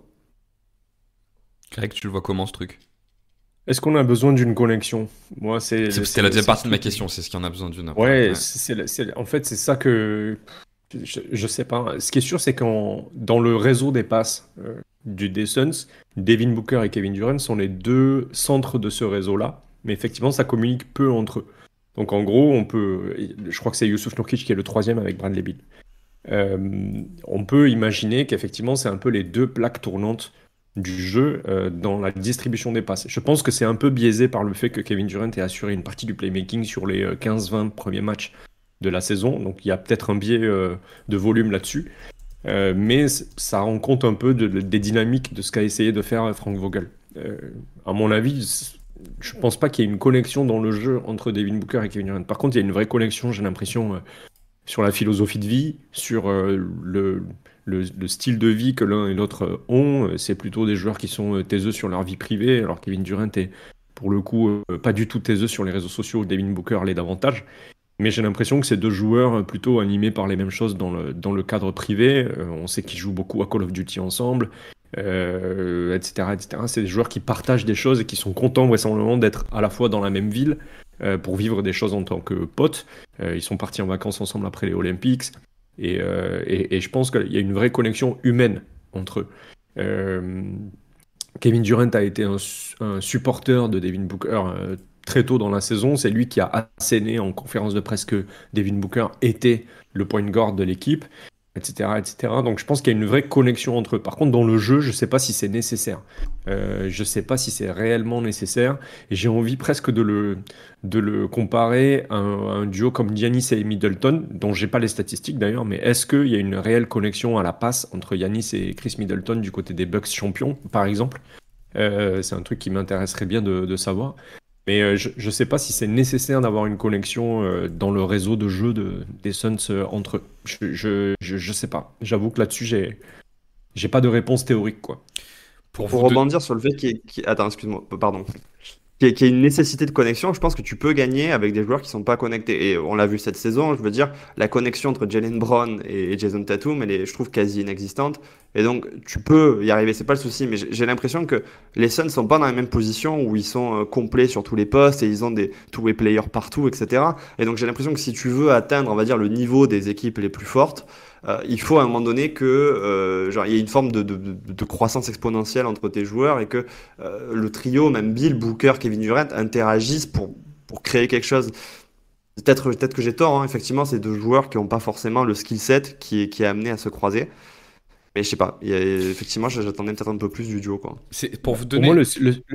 Pour... pardon, excuse-moi, je rajoute juste un truc suite à ce que à Jérém dit, mais je pense que quand tu as deux joueurs qui sont à plus de 50% de zone de tir en mi-distance, c'est difficile de jouer un pick and roll ou un pick and pop parce qu'en fait, ils vont prendre les tirs au même endroit. Et du coup, tu as une espèce d'embouteillage structurel entre les deux joueurs sur ce sujet-là. Et je pense qu'effectivement, tu l'as dit, Jérém, Bradley Beal peut être une des clés de résolution du fonctionnement de ce duo. Et je vous le disais en off, pour moi, on ne doit pas parler d'un duo, on doit parler d'un trio. Si les Suns doivent être contenders, il faut absolument que le trio fonctionne et que le duo en lui-même soit dissous dans le trio. C'est-à-dire qu'il faut que Bradley Beal ait une place prépondérante dans le jeu des Suns, au même titre, ou presque, que Kevin Durant et Devin Booker. Et donc ça veut dire peut-être plus engager des pick and roll presque à 3, un jeu un peu à la Suns à l'époque d'Anthony, donc des Spain, etc., tout ça, des double drag et tout.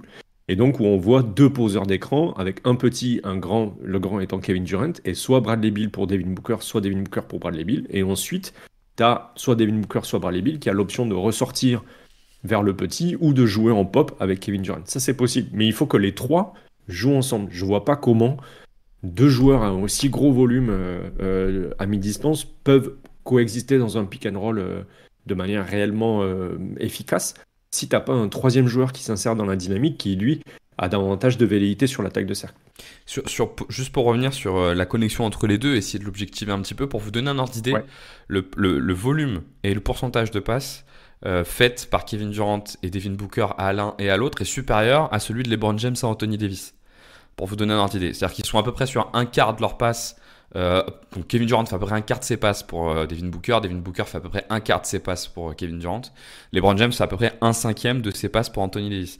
Et la connexion LeBron James-Anthony Davis, donc juste dans ce sens-là, génère plus de passes décisives que la double connexion Kevin Durant-Devin Booker-Kevin Durant.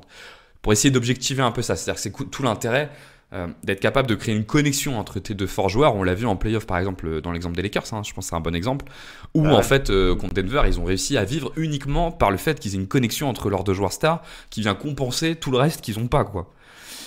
Et c'est là où je pense qu'il y a un truc à trouver entre les deux pour tu vois, mais le problème c'est que on y revient un peu, mais c'est qu'ils ont tellement des qualités de joueurs autonomes et qu'autonomes et qui jouent que pour eux. Alors Devin Booker a un peu plus que ça, que pour Kevin Durant, que ça va être dur à trouver, je pense.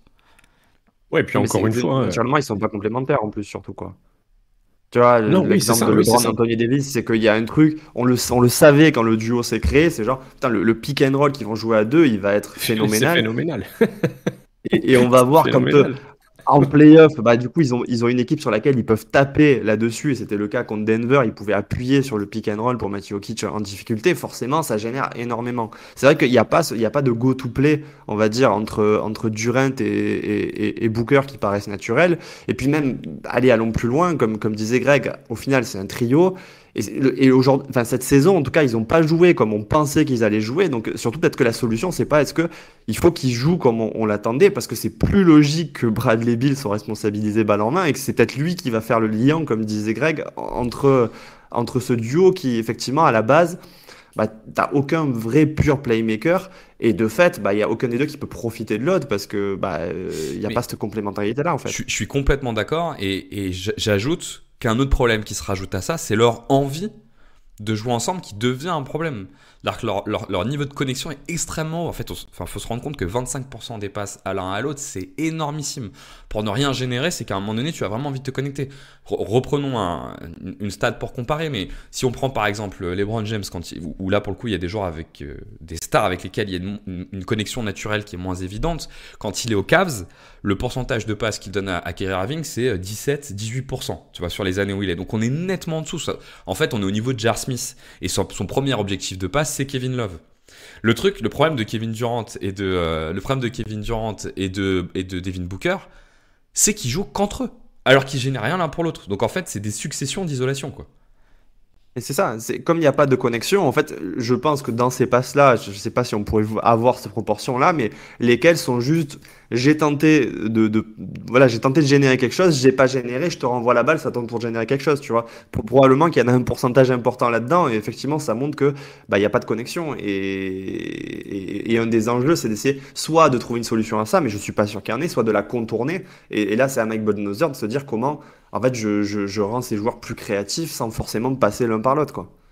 Ouais, tout à fait. Ouais, tout à fait. Je suis complètement raccord avec ça.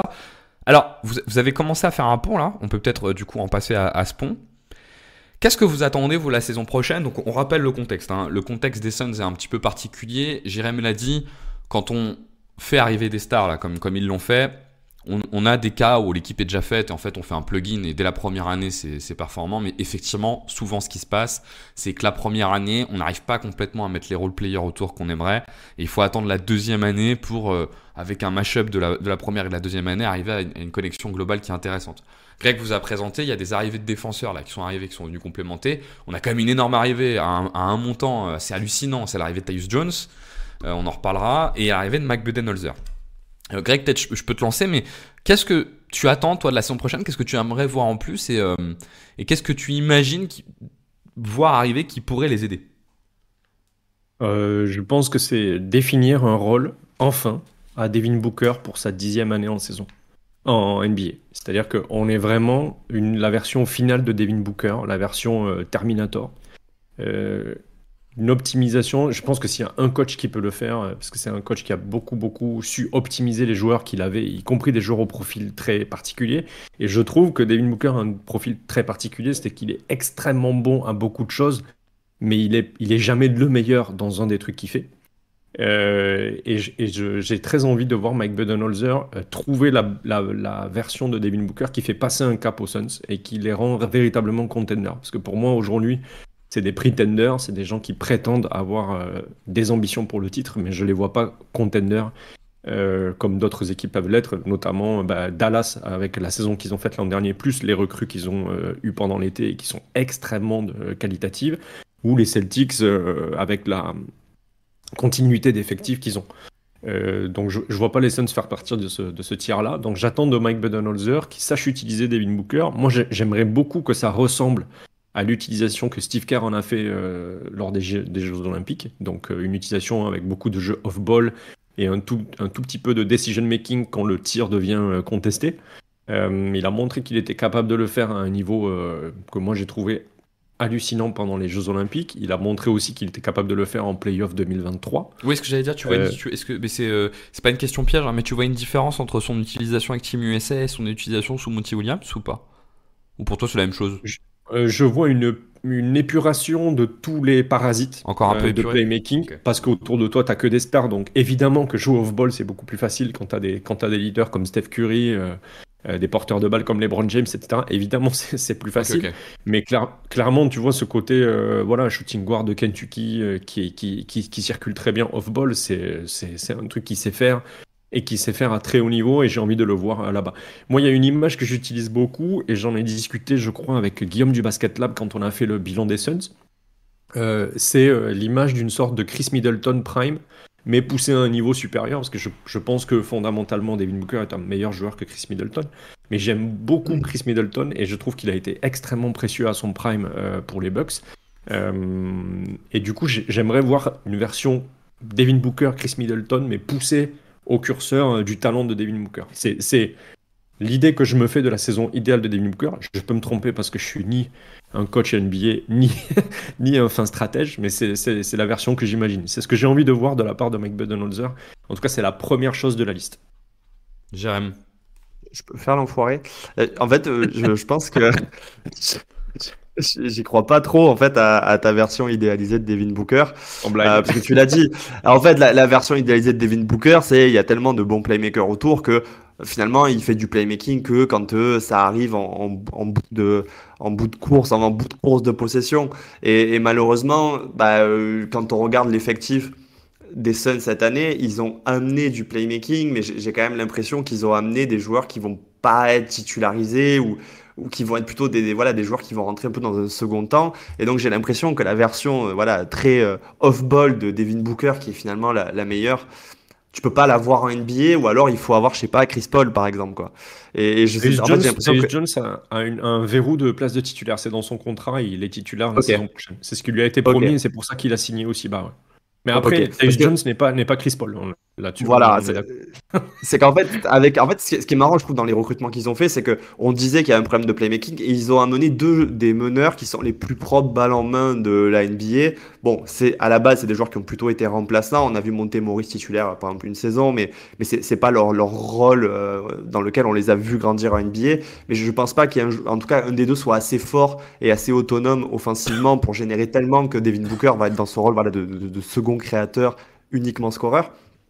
Mais en tout cas, ils ont fait, je trouve, un premier pas dans cette direction-là en prenant des joueurs très propres balle en main, qui sont des playmakers solides.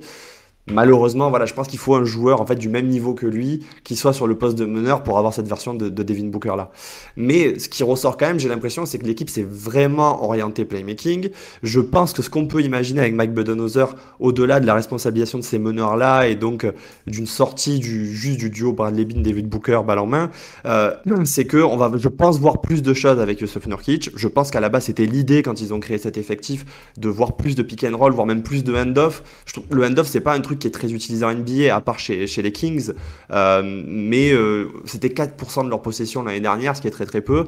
Et le fait de prendre Mason Plumlee en plus, qui est un joueur qu'on a vu aussi dans ce rôle-là, notamment à Denver, ça me fait penser que ils ont envie de créer en fait plus d'autres sources de création.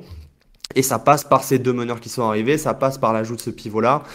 Je pense que l'idée, voilà, c'est de suppléer au fait qu'il n'y ait pas de véritable meneur titulaire dans cette équipe NBA à l'origine, et de s'orienter vers une équipe où voilà, la création est beaucoup mieux répartie. Et j'espère qu'effectivement, on va arrêter avec ce Devin Booker qui est un peu l'alpha et l'oméga de cette attaque des Suns, quoi. Désolé pour le Oui, je rebondis sur ce que tu dis en rajoutant que Ozo Ighodaro a été drafté et que c'est un intérieur passeur de très très bon niveau. Alors, il a été drafté évidemment beaucoup plus tard. Je crois que c'est un fin de premier tour ou début de second tour. Néanmoins, c'est effectivement dans son scouting plutôt un pivot passeur, un intérieur passeur. Donc, on est encore sur du playmaking chez les bigs. Donc, ça rejoint ce que tu dis, ouais. Donc là, on est sur un premier sujet qui est un peu la... Comment les Bucks, lapsus révélatoire, comment les Suns arrivent à créer du jeu. Moi, j'ai une vue qui est peut-être à mi-chemin entre vous deux, forcément, c'est plus facile d'arriver en troisième. J'ai du mal à imaginer que Devin Booker fasse un vrai pas en arrière et abandonne un peu de création. Parce que déjà, je pense que quand tu files un contrat max à quelqu'un, tu peux pas te permettre, enfin, ça prend tellement de part dans ce que tu es capable de faire que tu peux pas te permettre de lui demander d'être qu'un scoreur, sachant que c'est pas un défenseur élite. Pour moi, j'en parle souvent, mais pour moi, il y a 3 zones, c'est le scoring, le playmaking, la défense. Il faut, quand tu files un contrat max, il faut en cocher au moins 2 de cases pour vraiment que ça soit justifié. Et je pense quand même qu'il va générer du jeu. Effectivement, ça serait intéressant qu'il y ait un plus gros équilibre avec Bradley Beal. Par contre, je ne suis pas du tout convaincu que les 2 meneurs qu'ils ont pris, ils les ont pris pour initier du jeu ou créer pour les autres. Je pense qu'effectivement, Tyus Jones, c'est un joueur qui va te rassurer sur la montée de balle, ça c'est intéressant. Et on l'a vu, hein, Greg, tu le disais, hein, dans les playoffs, il y a eu quand même eu ce problème sur la montée de balle, et normalement, Tyus Jones, il va pouvoir te rassurer là-dessus. Moi, j'en avais parlé il n'y a pas si longtemps sur Twitter, j'avais comparé Tyus Jones à Antoine Dupont. Moi, ce que je trouve très très fort chez Tyus Jones, c'est sa disponibilité et son rôle d'accélérateur. Antoine Dupont, on dit, donc c'est le rugbyman, hein, on dit qu'il est incroyable parce qu'en fait, dès qu'il y a une mêlée, il est toujours disponible, il est toujours là pour remettre du jeu, mettre de la relance. Et moi, je trouve que Tyus Jones, qui est un joueur que j'adore, je l'aime beaucoup pour ça. C'est pas un joueur qui va vous créer du pick and roll. Par contre, c'est un joueur qui, après la première passe, sa prise de décision est excessivement rapide sur est-ce que tout de suite je refais une passe pour transférer la balle ou est-ce que je pose 2 dribbles pour retransférer la balle. Et ça, je pense que pour le coup, l'apport qu'il peut avoir dans ce jeu-là est assez sous-estimé. J'entends beaucoup de gens dire « Ouais, mais Tyus Jones, il va pas régler les problèmes des Suns parce que c'est pas lui qui va créer du jeu pour les autres. » Oui, ok, mais en fait, les Suns, le jeu pour les autres, c'est plus une question de système. Donc là, c'est Budenholzer. Et les joueurs, ils les ont. Il y a Bradley Beal qui peut faire sa percussion et Devin Booker qui a appris à le faire. Par contre, effectivement, il manque de connexion. Il manque énormément de connexion. Et pour moi, avec Tyus Jones, je sais pas ce que vous en pensez, mais pour moi, ils ont pris la Rolls-Royce, je vais y arriver, mais vraiment la Rolls-Royce des connecteurs, en fait. Des mecs qui te fluidifient le jeu et te mettent du rythme dans le jeu. Ouais, je suis d'accord avec toi et j'irai plus loin dans la définition de ce qu'on appelle le besoin de connexion des Suns. Ils ont besoin d'accélération. Ils ont besoin de gens qui, quand ils connectent, accélèrent le jeu à des vitesses vraiment très hautes, justement pour que les défenses soient prises de court. Et on a vu que face à une défense aussi forte que les Wolves, aussi bien organisée que les Wolves, on avait un problème de rythme. On a un problème de créer de l'écart, créer de la différence par l'accélération. C'est-à-dire que ni les porteurs de balle n'étaient capables de les faire parce que c'était pas des vrais ball handlers primaires, donc Devin Booker notamment. Et ensuite, parce que dans la passe, les Wolves avaient toujours un temps d'avance sur la passe que les Suns allaient faire. Et donc, on a effectivement besoin d'accélérateurs et de gens qui sont à la fois plus mobiles sur le terrain. Donc, Tyus Jones est très mobile sur un terrain parce qu'il est très rapide, il est vif, etc., etc. Et en plus, tu l'as dit, il a une très bonne vision de ce qui se passe sur le terrain. Il a un bon decision making sur ce qu'il doit faire quand il n'a pas le ballon et ce qu'il doit faire quand il l'a et quand il le reçoit. Et en plus de ça, je noterai que Jusuf Nurkic a perdu beaucoup de poids cette intersaison. Il a vraiment fait une grosse sèche et je pense que c'est notamment pour jouer sur sa mobilité. Un peu comme Brook Lopez l'avait fait d'ailleurs pour les Bucks de Budenholzer. Il s'était vraiment affûté et avait bossé son shoot à 3 points. Je ne crois pas encore au shoot à 3 points de Jusuf Nurkic, il y a du boulot. Mais il n'a pas le shoot de Brook Lopez encore. Mais en tout cas, sur la mobilité, il y a un gros boulot qui est fait. Donc je suis d'accord avec toi, les Suns ont besoin d'accélération. Et en ce sens, ils ont recruté des accélérateurs. Et Tyus Jones en est le bon exemple. À noter aussi que Grayson Allen va basculer en 6e homme avec Royce O'Neal en sortie de banc. Donc on a une rotation à 7 qui est plutôt de bonne qualité. On rajoute Monte Morris pour aller jusqu'à 8. Et je pense que ça va se jouer entre Ryan Dunn et Miles Plumlee pour aller jusqu'à 9. Mais je trouve que la rotation 6, 7, 8, 9 est de nette meilleure qualité comparée à la saison dernière. Et notamment dans l'optimisation qu'on veut des 3 stars, quoi. ça va plus dans le sens d'optimiser les 3 stars que la saison passée, quoi. Jérém, il me semble que de mémoire, tu étais un peu déçu l'année dernière de ne pas voir un peu plus de 5-out avec les Suns et un peu plus de séquences avec Kevin Durant en poste 5. Est-ce que tu penses que Budenholzer, c'est quelque chose qu'il peut essayer? Est-ce que c'est quelque chose que tu aimerais voir? J'ai pas l'impression. Bah, je sais pas si le recrutement va dans ce sens-là.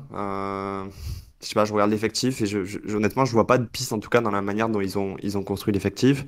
Moi, en fait, ce qui me gêne, c'est qu'effectivement, j'ai l'impression que vu que t'as pas des joueurs qui sont supersoniques et qui peuvent créer des écarts facilement en 1 contre 1, ce que tu avais envie et donc ce que tu aurais envie de voir cette saison, et ça rejoint un peu ce que tu disais sur les profils en tout cas le profil de Tyus Jones, c'est qu'en fait, pour moi, tu as besoin de créer un espace optimal pour pouvoir se déplacer, d'une part, et d'autre part, en fait, tu as besoin que tes joueurs, et notamment par exemple Devin Booker, quand il est dans de la création, ils reçoivent la balle en mouvement. Et je trouve que c'était un gros problème de ces Suns, c'est qu'à la fois le spacing finalement n'était pas optimal parce qu'il y a des joueurs qui ont foiré en fait leur saison. On parlait de Yuta Watanabe, effectivement, si tu avais pu rajouter ce joueur dans ta rotation qui shoot à 40-45% à 3 points, je pense que ça peut effectivement d'un point de vue système, modifier ta saison. Ça fait Et il y toujours avait du aussi bien ce un joueur côté, qui tourne à 45% à 3 points.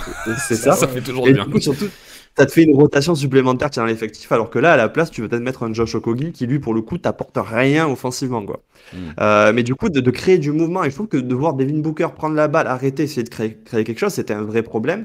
Donc j'espère effectivement que on verra en fait beaucoup plus de dynamisme et que ce dynamisme, il va éventuellement soit aller avec l'utilisation d'un ball ou d'un Yusuf Nurkic qui aurait fait un progrès à 3 points, soit en tentant des 5-out. Alors, je me souviens pas avoir dit que j'espérais voir Kevin Durant en Mais 5. je confonds peut-être avec Euh, Greg. Je confonds peut-être ouais, avec c'est moi. Greg. Ouais. Ouais, c'est moi, mais en fait, sur les 5-out, on est très bon en attaque et on a un net rating qui est très correct l'an dernier. Et effectivement, c'est très peu utilisé. Pourtant, donc numériquement, ça fonctionne. Alors, ça fonctionne effectivement sur un échantillon qui est trop faible. Mais moi, il y a des situations où j'imagine bien un 5-out. Alors, j'imagine pas l'équipe jouer 40 minutes ou même 20 minutes en 5-out par match. Mais je pense que selon l'équipe qui est en face, ça doit être une solution de Budenholzer la saison prochaine. Ou alors, il faut qu'il me montre des solutions qui marchent mieux. Mais je pense qu'il y a un coup à jouer. Et notamment avec l'agrégation de Ryan Dunn, qui est un gros défenseur et qui est capable d'occuper la raquette en défense parce qu'il a une verticalité qui lui permet d'aller au contre, y compris quand il est statique. Il a un très gros physique qui lui permet de défendre sur des bics, en tout cas par séquence sur des minutes assez restreintes. Et en plus, en attaque, c'est un gros. Il adore driver, cutter, et il a une puissance physique qui lui permet de monter au dunk assez facilement. C'est ce qu'il a montré la saison dernière. Et les scootings de nos camarades de Envergure et de Symbiose vont dans ce sens. Donc je pense qu'il y a quelque chose à tenter sur ce 5 avec Bradley Beal, Devin Booker, peut-être Grayson Allen ou Royce O'Neal. Je mettrais plutôt Royce O'Neal pour le côté défensif.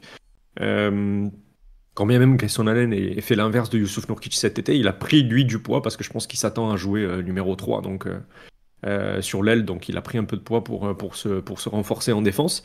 Et puis ensuite, on a donc Kevin Durant en 4 et Dunn en 5. Je pense que s'il y a un 5-out, ça doit être celui-ci. Voilà. Après, ça peut être aussi un 4-out avec Dunn un peu au dunker spot, un peu à la façon de Aaron Gordon côté de Nuggets. Parce que je crois que la Je sais saison pas. dernière, c'était un peu léger à 3 points, Ryan Dunn. Il a quand même tenté, hein. Il a tenté, mais Ryan Dunn, non, Ryan Dunn, c'est pas bon à 3 points. Ouais, je il crois qu'il est en il est dessous en des train de travailler 30% son à 3 tir, points, mais on ouais. peut pas attendre d'un rookie qui était aussi mauvais Ouais. à 3 points d'être bon dès sa première saison NBA. Mhm. Néanmoins, tu vois, ça peut être à l'extérieur. Et puis quand tu as des menaces à 3 points comme Kevin Durant, Tyus Jones, Bradley Beal, Devin Booker, Grayson Allen et Royce O'Neal dans ton effectif, si tu as un des joueurs qui sont dans le 5-out, qui sont plutôt des drivers ou des cutters, ça peut faire le job, tu vois, sur un cut, sur une défense de zone, un truc comme ça, tu peux trouver je pense que tu peux trouver des solutions. Après, je pense pas que ce soit un des systèmes préférentiels de Mike Budenholzer avec plus de 10 minutes par match ou sur une série de playoffs étant utilisé à haut volume. Mais je pense que ça peut débloquer des situations. Il y a d'autres choses là que vous attendez sur l'attaque. Je pense qu'il y a peut-être des choses à dire Ouais, aussi sur la Bradley défense. Beal. Ouais. Bradley Beal, je sais pas ce que tu voulais dire, Jérém, mais je sais pas si ça concernait Bradley Beal, mais Bradley Beal, la saison dernière est compliquée. Il fait un début de saison avec une blessure au dos. Je pense qu'il revient en forme. Jérém, tu disais qu'il n'avait pas tout à fait joué en pleine capacité. Je pense que je suis d'accord avec toi, mais je pense que c'est pas lié à ses blessures. Je pense que c'est lié simplement au fait qu'il a jamais vraiment eu de rôle défini par Frank Vogel ou par ses coéquipiers et qu'il a donc jamais su se placer. Il fait une saison en demi-teinte. Je peux pas le blâmer parce qu'en plus, il a eu un comportement exemplaire tout au long de la saison. Et je suis, moi, personnellement, ravi de l'avoir en troisième option avec le comportement qu'il a. J'en attends par contre beaucoup plus en termes, disons, de volume statistique, parce que dans les statistiques avancées, il a plutôt été très bon et très précis, notamment sur le dernier tiers de la saison où il a plus de 50% à 3 points et je crois qu'il est à 55% dans le corner. Donc moi, j'ai envie de voir ce Bradley Beal qui se met au service de l'équipe, qui est un shooter élite à 3 points, 43% la saison passée. Moi, j'ai vraiment envie de voir Bradley Beal en troisième option et j'ai envie de revoir un Bradley Beal élite, en santé, capable d'aller dire et peut-être qu'il y a 3 All-Stars à Moi, Los Angeles. je vais laisser la parole à Jam, mais moi j'ai adoré sa saison. Hein. Ouais. J'ai trouvé qu'à chaque fois qu'il a pu jouer, il a apporté tellement ce qu'il manquait aux Suns, la percussion demi-terrain et la relance. La relance, c'est un Tout joueur en étant paumé, quoi. c'est Tout en un joueur étant qui, paumé. quand il y a des stops, il essaye de jouer du jeu en première intention. Les Wizards jouaient très très vite il y a 2 ans, et tu sens que c'est dans son identité. Et moi j'ai beaucoup aimé sa saison pour cette raison. Jérôme, je te laisse la main. Non, bah, par rapport à Bradley Beal, je suis d'accord qu'il a probablement été à forme à un moment donné, mais en fait, de le voir dans un rôle, je trouve, aussi loin de celui qu'il aurait dû avoir, je me suis dit peut-être qu'aussi, ils ont pris le temps pour le responsabiliser parce que peut-être qu'il n'était pas à 100%. Effectivement, il y a des morceaux de saison qui sont très bons. Moi, je trouve qu'il s'est peut-être même trop sacrifié, c'est-à-dire que son usage, il est en chute libre comparé à ce qu'il a fait en carrière, et ça se voit que bah, il a un petit peu cherché à favoriser Booker et Durant, et je sais pas si c'était forcément ce qu'il fallait pour les Suns. Donc j'ose espérer effectivement de Budenholzer qu'il arrive à mieux cerner les rôles de chacun et effectivement à mieux responsabiliser Bradley Beal.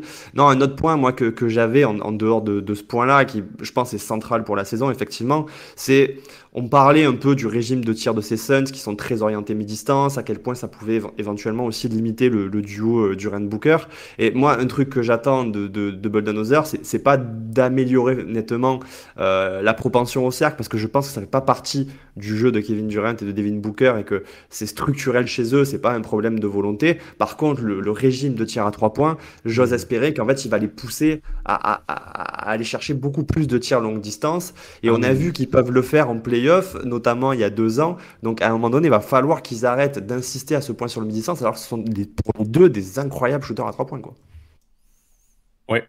Kevin Durant, en tout cas, est un incroyable shooter à 3 points. Devin Booker, un tout petit peu moins, mais il est capable. Et je pense que c'est une question de positionnement et de valorisation. L'an dernier, je crois qu'il est pas loin des 50% à 3 points dans le corner, si je me trompe pas. Je regarde et je te dis.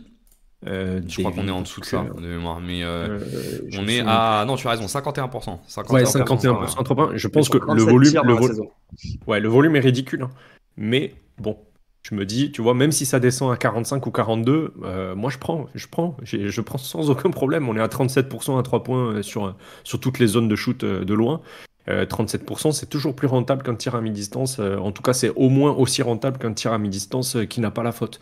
Donc oui, je suis d'accord à 100% avec Jérém. S'il vous plaît, panachez-moi les zones de tir et prenez plus de tirs à 3 points. Joe Mazzulla a montré qu'on pouvait gagner avec un volume de tirs à 3 points absurde. Donc allons chercher l'absurdité. Et on fout l'ISO. Mais par exemple, par exemple, pour effectivement que ces joueurs-là, vu que leur zone effectivement d'efficacité majeure, et je parle aussi de Kevin Durant, c'est le corner, bah, pour espérer les voir prendre plus de tirs dans cette zone-là, en fait, il faut les déresponsabiliser balle en main, parce que sinon, c'est tout simplement pas la zone dans laquelle ils évoluent. Et je pense effectivement aussi pour arriver à un meilleur shoot à 3 points, il faut une meilleure répartition de la création offensive. Ça passe par Bradley Beal, mais je pense aussi par Tyus Jones et Monte Morris. Monte Morris étant quand même un joueur de pick and roll à la base, quoi. Ouais, je pense que c'est plus Monte Morris d'ailleurs, je suis d'accord avec toi, qui va réussir à apporter un peu de percussion sur le pic. Je la vois plus chez lui d'ailleurs. J'aime bien moi la complémentarité des profils entre Jones et Morris. Je trouve, voilà, Jones, bon, je ne vais pas revenir dessus, j'ai dit, je pense qu'il parle d'accélérateur et Morris, je pense que c'est plus un joueur de pic pour le coup. Moi j'aime beaucoup ça, et surtout ce que j'aime, c'est que chez quasiment tous les guards, en tout cas on a 5 ou 6 joueurs dans l'équipe qui ont des gros pourcentages à 3 points, et particulièrement dans le corner, donc de Royce O'Neal jusqu'à Monte Morris, en passant par Tyus Jones, Bradley Beal, Devin Booker et Grayson Allen. On est très haut sur l'adresse à 3 points, et particulièrement dans le corner, donc j'ai très hâte de voir quel système vont être mis en place. Mais j'imagine très bien, j'avais posté il y a quelques jours une image, je crois que c'est une des toutes premières actions de la saison passée, où on a donc Josh Okogie dans un corner, et je crois que c'est Grayson Allen dans l'autre, il me semble, je me souviens plus. C'est peut-être Bradley Beal. Non, c'est Grayson Allen. Et du coup, c'est Kevin Durant et Yusuf Nurkic qui font un double drag pour Devin Booker. Et du coup, tu te retrouves avec. Si tu remplaces Josh Okogie qui est à 3% à 3 points en carrière, et par un joueur qui a un pourcentage à la Tyus Jones ou à la Monte Morris ou à la Bradley Beal, ben, finalement, tu vois, le système est pas mal, quoi. Le système peut fonctionner. Tyus Jones, moi je trouve qu'on est quand même pas loin de la recrue la plus.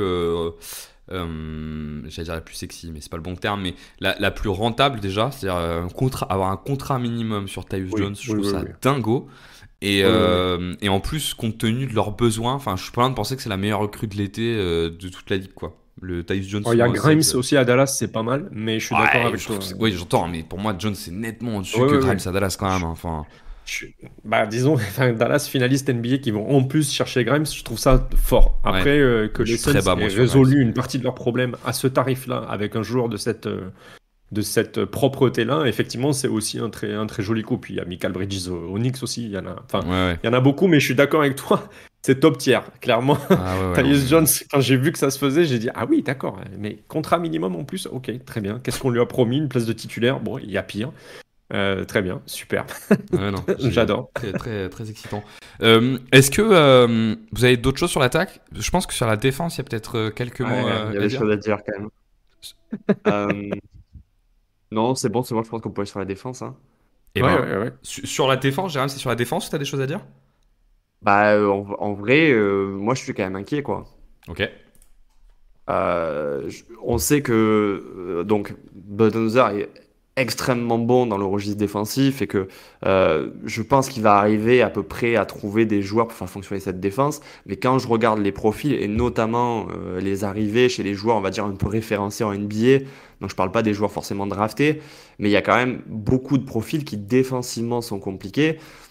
On parlait par exemple d'un profil de rim protecteur. C'est pas l'arrivée de Mason Plumlee qui répond à cette problématique-là. Et si offensivement le duo Monte-Morris, Tyus Jones est très intéressant, c'est aussi des défenseurs qui sont très limités physiquement. Et la défense des Suns, c'est déjà pas incroyable. Et là-dessus, j'avoue que j'ai quelques réserves. Moi, je sais pas ce que vous en pensez, mais je trouve que ça manque de véritables profils. Et les quelques profils qu'il y a sont souvent des joueurs qui, offensivement, risquent de poser problème et que tu vas peut-être pas pouvoir mettre dans une rotation NBA. Je pense notamment, par exemple, au cas Josh Okogie, qui pour moi est un peu une anomalie de comment tu fais pour rester aussi longtemps en NBA en étant aussi frustre offensivement, quoi.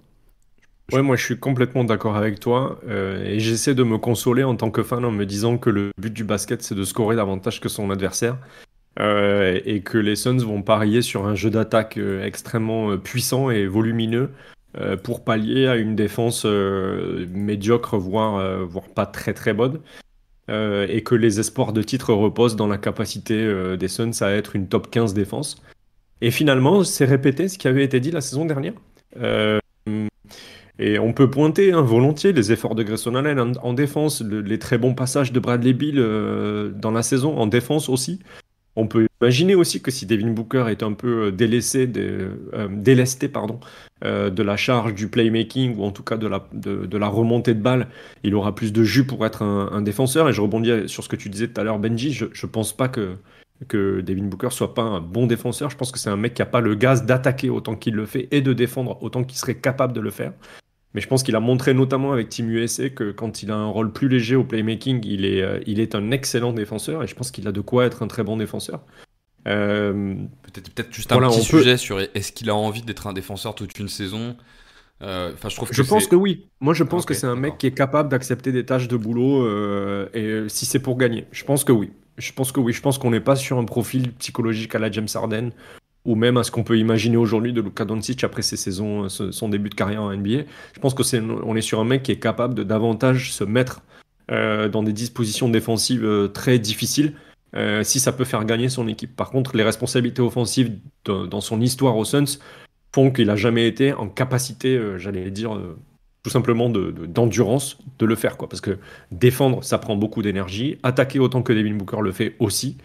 Mais pour revenir sur le sujet de la défense de manière générale, je pense qu'on peut pointer toutes les petites qualités, les efforts défensifs de chacun des membres du roster des Suns. Mais comme le dit Jérém, ça ne résoudra jamais l'équation générale du manque de défense de cette équipe. Et je suis inquiet aussi.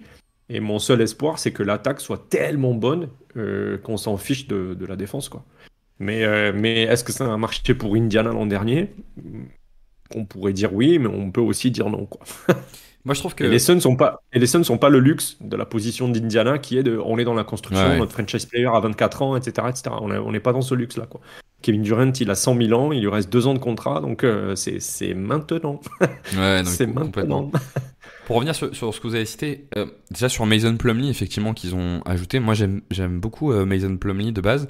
Et on a fait un podcast il y a pas longtemps avec Paul et Paul, on part sur Mason Plumlee et je dis moi j'aime bien Mason Plumlee. Il me dit ah bon bah moi j'ai pas du tout aimé j'ai pas du tout aimé sa saison 1. Et du coup je me suis dit attends il y a quand même un problème, si Paul me dit ça c'est qu'il doit y avoir quelque chose. Donc je suis allé regarder, c'était au début de l'été, je suis allé regarder 3 matchs des Clippers quand il était titulaire en me focusant sur lui. Et je dois reconnaître, Paul, si tu m'entends, mais à coup de pas, t'as raison, sa saison. Enfin, la mobilité, c'est devenu très très compliqué. Ouais. Et ça commence à devenir light. Ils ont quand même donné Enfin, ils auraient peut-être pu trouver un meilleur contrat. Mais bon, peu importe. Moi, sur la défense, j'ai. Déjà, le premier élément, c'est que l'année dernière, elle était plutôt fonctionnelle. Après, Frank Vogel est plutôt un très bon coach défensif. Mais elle était plutôt fonctionnelle. Tu l'as dit, Greg, t'as été étonné. Ouais. Ils sont entre 10 et 15. Ils sont 13e, je crois. Bah, Ouais, c'est ça. en fonction des stades, 11, 12e, 13 en 13e, fonction des ouais. sites. Ça va Ouais. changer en fonction des sites. Mais en tout cas, ils sont entre 10 et 15. Donc, le personnel n'a pas trop bougé. Donc, ça devrait pouvoir fonctionner. C'est vrai que j'ai entendu beaucoup de monde dire, comme Budenholzer arrive, la défense, elle va cliquer, ça va marcher. Moi, je pense que c'est un peu plus compliqué que ça. Je pense qu'effectivement, Ouais, carrément. Budenholzer, c'est quelqu'un qui avait un temps d'avance quand il était au Bucks et qu'il a su cibler cette concentration là pour permettre tous les tirs à mi-distance, limiter le 3 points et la raquette. Mais donc il avait un temps d'avance sur les autres qu'il a moins aujourd'hui. On va voir s'il arrive à le récupérer. Je pense aussi qu'il avait un personnel de dingo. Ah mais ça n'a rien à voir. Ouais. Ça n'a rien à voir. Chris Middleton est un excellent défenseur. Ah, Brook Joe Holiday. Lopez, Joe Holiday. Puis Joe Holiday sur le point non, mais d'attaque. attends, je fais la liste dans le désordre. Ouais. Ok. Je fais la liste dans le désordre, sinon j'aurais commencé par Yanis. Mais effectivement, Chris Middleton est un très bon défenseur, un très très bon défenseur. Brook Lopez a été plusieurs fois candidat Depoy. Et puis après, on peut parler de la doublette Jrue Holiday et surtout Giannis Antetokounmpo. Enfin, Ouais. c'est pas le même matos que Grayson Allen, Royce O'Neal. J'ai du respect pour ces joueurs, je les adore, hein, c'est mes joueurs, mais Tyus Jones, ça sera jamais Jrue Holiday. Il faut stop. Stop. Ouais. Stop. Et surtout, il n'y a pas de capitaine défensif. Aujourd'hui, dans l'équipe des Suns, il n'y a pas un mec Ok. avec de l'expérience NBA qui est le capitaine défensif et qui va placer tout le monde sur le terrain. C'est peut-être Youssouf Nourkic et Kevin Durant qui ont ce capitanat aujourd'hui dans l'équipe des Suns, mais je suis désolé, ils sont loin d'avoir le niveau de Brook Lopez, de Giannis Antetokounmpo ou de Jrue Holiday. Au mieux, je pense que Kevin Durant est du niveau défensif de Chris Middleton Prime, ce qui est déjà très bien. Mais tu vois, il te manque 3 joueurs de niveau supérieur pour faire valoir les qualités de coaching défensif de Bud. Donc je pense qu'on aura des systèmes défensifs qui auront de la valeur face à des équipes dont l'attaque n'est pas phénoménale. Mais je pense que contre des écuries qui vont avoir des solutions pour contrecarrer notre attaque, on aura du mal à défendre et à leur prendre des points en défense. Et je pense que contre des équipes qui, au contraire, ont un énorme volume de solutions en attaque, on aura beaucoup de problèmes à répondre. Et il faudra qu'on soit adroit et qu'on rentre nos tirs. Donc, Ouais, parce que les Suns, historiquement, c'est toujours une équipe avec des compromis extrêmement radicaux. Et je pense que la saison 2024-2025 ne dérogera pas à la règle. là-dedans, ouais, parce que je pense que la saison dernière, effectivement, défensivement, c'était pas mal, mais Vogel était un coach qui accepte de faire des compromis offensifs pour booster un peu sa défense. Il y a quand même un certain nombre de joueurs qu'on a vu. On a parlé de Josh Okogie. Moi, je trouve qu'on peut parler aussi de Bol Bol. Enfin, il y a Ouais, complètement. voire même par certaines séquences de Nurkic qui parfois peuvent me donner l'impression d'être plus là pour défendre le drop que pour attaquer. Et Budenholzer sera peut-être un peu moins là-dedans, donc il y a peut-être une baisse à attendre. Je sais pas ce que Jérôme, toi, t'en dis quoi, mais Je sais pas, honnêtement, j'ai pas spécialement d'idée de ce que ça va donner, en tout cas on va dire la philosophie globale, et est-ce qu'il va plutôt prioriser l'attaque ou la défense. Je pense qu'il va quand même chercher l'équilibre parce que je sais pas si cette attaque elle peut être à ce point efficace qu'elle va compenser toute errance défensive. Donc je pense que ça va être un peu ça aussi le métronome, hein, c'est de voir dans un premier temps à quel point son attaque peut être forte et en fonction il fera ou pas des compromis. On sait, comme tu disais, qu'il a performé aussi parce qu'il avait un temps d'avance défensivement. Aujourd'hui, la NBA s'est beaucoup inspirée de ce qu'il a fait entre 2018 et 2022 pour construire la philosophie défensive aujourd'hui de la ligue. À voir s'il arrive à trouver effectivement de nouvelles manières de compenser, on va dire, la méta actuelle du jeu en NBA. Mais, ça, mais effectivement, l'effectif le limite pas mal et il peut pas se permettre pour autant d'avoir une défense qui va être 20 ou 22e juste pour favoriser l'attaque. Mais Donc ouais, c'est vrai que je suis d'accord avec toi parce que je trouve que leur, en fait, leur attaque, elle vit un peu sur l'idée qu'elle est très transposable sur les playoffs. Ce qui s'est pas confirmé, pour le coup, lors des derniers playoffs, mais elle vit sur cette idée-là. Parce que je pense que structurellement, avec cette attaque-là, tu ne peux pas avoir une top attaque. Il manque trop de choses pour avoir vraiment, tu vois, une top 5. T'as pas le playmaker élite qui te permet de te grimper tout de suite. T'as pas, ou alors le spacing maximal qui te permet qui te permet du coup derrière de jouer de la cut, etc., de jouer de l'attaque de cercle. Et t'as pas non plus le jeu de relance, même si Tyus Jones va t'aider, qui te permet de justement maximiser à fond. C'est-à-dire que sur les trois trucs qui te permettent normalement de booster l'attaque, tu l'as pas. Par contre, t'as tout ce qui est en lien avec les choses difficiles, qui est censé être transposable en playoff, ça s'est pas prouvé, bref, on verra. Donc tu es obligé, je pense qu'en fait, Vogel avait raison de faire ce compromis défensif, c'est-à-dire d'orienter un peu plus sur la défense. Parce que tu pourras pas avoir la meilleure attaque de la ligue. Et effectivement, là, Budenholzer, il va falloir qu'il soit un peu. Enfin, qu'il trouve des solutions, quoi. Alors, je rebondis sur ce que tu dis sur le jeu en transition. C'est juste pour une petite parenthèse. J'ai un petit désaccord avec toi là-dessus. Les Suns sont parmi les meilleures équipes en transition la saison dernière, avec 1,44 points générés par possession joués en transition. Kevin Durant et Devin Booker s'entendent très bien en transition, pardon. Et c'est plutôt un style de jeu que j'aimerais voir développer davantage la saison dernière. Mais par contre, pour générer de la transition, il faut de la défense dans les mains. Est-ce que tu as les défenseurs dans les mains? Est-ce que tu as les mecs qui sont capables de créer des deflections et des interceptions? Est-ce que tu as une défense qui est capable d'être aussi bien organisée qu'elle peut se propulser en attaque rapidement, savoir quels joueurs doivent se propulser et quels autres doivent rester, etc. Ça, je sais pas. C'est effectivement à Mike Budenholzer de répondre à ces interrogations-là. Mais les Suns en transition, c'est pas trop mal. Là encore, en plus, c'est l'ADN Suns, donc c'est plutôt cool que ce soit toujours le cas. Après, je suis pas sûr que le volume de possession en question soit Exactement, énorme. exactement. Voilà, C'est ça. Effectivement, hein, sur le nombre de points par possession, ils sont même premiers, donc c'est très très bien. Mais sur la fréquence, ils sont très très bas. Ils sont sur la fréquence. C'est parce qu'on n'a pas le matériel défensif pour créer de la transition. La transition, tu la crées pas à partir de rien. Tu as raison. Il faut quand même Il y a défendre ça, un peu, et quoi. il y a aussi les tendances un peu de tes attaquants, je pense. Mais effectivement, il y a ça, et on sait que, enfin. Moi, je trouve qu'il y a un sens à ce que plus tu descends sur le volume de transition, plus en fait, ça veut dire que tu prends des transitions faciles et donc Ouais. ton efficacité grimpe. Oui, je trouve oui, qu'il y a un et peu une augmenter, balance, tu vois, en volume. sur la Ouais, ouais, ouais. transition. Mais même si on descend, tu vois, à 1,25 ou 1,30 points par possession en transition, c'est bien. Tu vois, c'est quand même très bien. Mais encore une fois, je pense qu'on n'a pas le matériel pour augmenter phénoménalement le volume Ouais. de transition. Ou alors, ça voudrait dire que Bradley Beal devient John Wall et que c'est un intercepteur fou. Ça voudrait dire que Devin Booker devient Shai Gilgeous-Alexander et que du coup, il est capable de également lire les lignes de passe et d'intercepter. Pourquoi pas, hein, quand tu supportes les Suns, tu demandes avant tout à être surpris. Parce que les saisons se répètent et se reproduisent. Mais on verra ça. Mais j'ai pas confiance, pour revenir au sujet de la défense, j'ai pas confiance, je rejoins Jérém, je dirais pas que c'est de l'inquiétude, mais j'ai pas confiance, quoi. Jérém. Parce qu'après, Voilà. en soi, la transition, enfin, pour moi, c'est pas forcément lié à une bonne défense. Alors, ça t'aide si tu as une Ah ouais? défense élite pour jouer de la transition, mais en soi, en NBA, il n'y a pas une équipe qui va rentrer 100% de ses tirs, quoi. Donc, si tu maîtrises plutôt bien ton rebond défensif, C'est vrai, c'est vrai. voilà, t'as quand même, on va dire, matière à jouer plus de la transition. Le problème étant que l'année dernière, tu n'avais pas forcément un mec pour faire remonter la balle de manière systématique et vraiment jouer un peu l'accélérateur de particules dans ce rôle-là.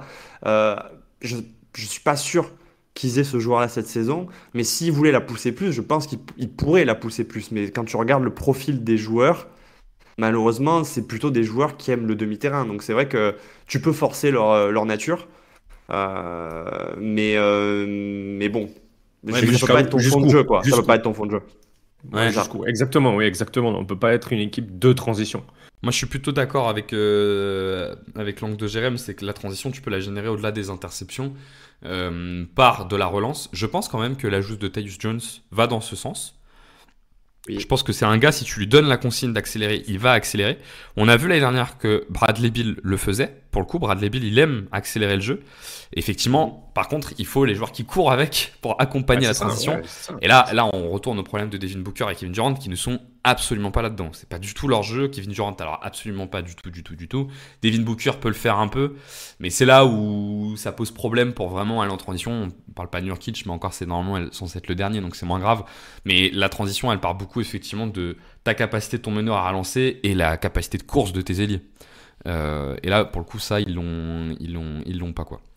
Est-ce que les gars, vous voyez d'autres choses à dire là sur cette équipe des Suns, ou est-ce que pour vous, on a fait un bon tour d'horizon? Non, mais pour moi, tout se résume dans une statistique qui est terrible, qui est que l'équipe des Suns, c'est l'équipe qui a gagné le plus de matchs sur les 4 dernières saisons. Et c'est la seule équipe du top 4 de ce classement à ne pas avoir remporté un titre. Ok, j'avais pas cette stat, c'est intéressant. Et pour moi, ça résume la saison des Suns. Ça résume les Suns aujourd'hui et leur situation dans la NBA. C'est une équipe qui est capable de générer de la victoire, mais qui est incapable de générer la victoire. Et ça, c'est terrible, quoi. C'est vraiment terrible. En tant que fan, c'est horrible. Ouais. Après, je me demande dans quelle mesure l'effectif, on va dire, précédent était pas plus proche d'être taillé pour aller au bout que l'actuel. J'espère que tu parles pas de l'effectif avec Michael Bridges et Cameron Johnson, parce que sinon tu vas rebriser mon cœur un dimanche de soleil et c'est terrible ce que tu fais, Jérém. Et surtout avec un Chris Paul qui était encore Ok, de haut je vais niveau, raccrocher. Bonne Ouais, journée. je suis désolé. C'est sûr que le Chris Paul top 5 MVP, malheureusement, il pouvait pas rester à vie à cet âge-là, et de toute façon, il y avait besoin de Ouais. l'adapter derrière, quoi. C'est ça. Et puis C'est ce ça. qu'on oublie, c'est que quand Chris Paul est top 5 MVP, Devin Booker n'est pas loin d'être Ouais. contender MVP aussi, et que c'était une doublette phénoménale. Et quand ta liability dans le 5, c'est DeAndre Ayton, finalement, tu t'en sors mieux que Oui, quand parce c'est, que si je dis pas de bêtises, j'ai pas la stat en tête, C'était mais, hyper équilibré. Ouais. mais j'ai pas la stat en tête, mais là, sur les 4 dernières saisons, ça fait quoi? Ça fait finale de conf, Ça demi-finale fait de conf, finale premier tour. 2021, ensuite ça fait finale 2021, ensuite les Mavs, je sais pas quand est-ce qu'on se fait éliminer, mais C'est je en crois que c'est demi demi-finale qu'on de conf et c'est Ouais. c'est atroce.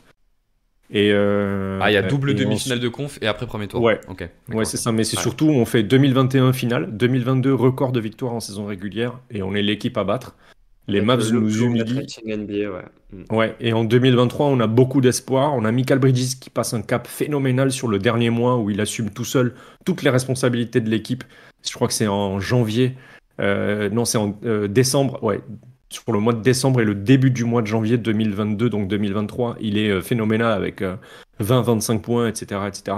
Trade de ce Michael Bridges-là au Nets contre Kevin Durant et on perd tout notre fond de jeu et depuis, on essaie de courir les contrats minimums pour recréer quelque chose, quoi. Encore une équipe Moi, décevante c'est avec terrible. C'est terrible. Kevin Durant. L'histoire, c'est l'histoire qui me ravit le plus de toute la NBA. Messieurs, je vous propose qu'on clôture ici, sauf si vous aviez d'autres points à dire. Allez, peut-être dernier élément. Est-ce que pour vous, alors tu l'as un peu dit déjà, Greg, est-ce que pour vous les Suns là comme ça sont, on veut dire, le top 4 des contenders au titre, ou est-ce que pour vous on est un petit peu derrière ça? Non, non. Non. On est loin du top 4. Je pense qu'on est top 6, top 8.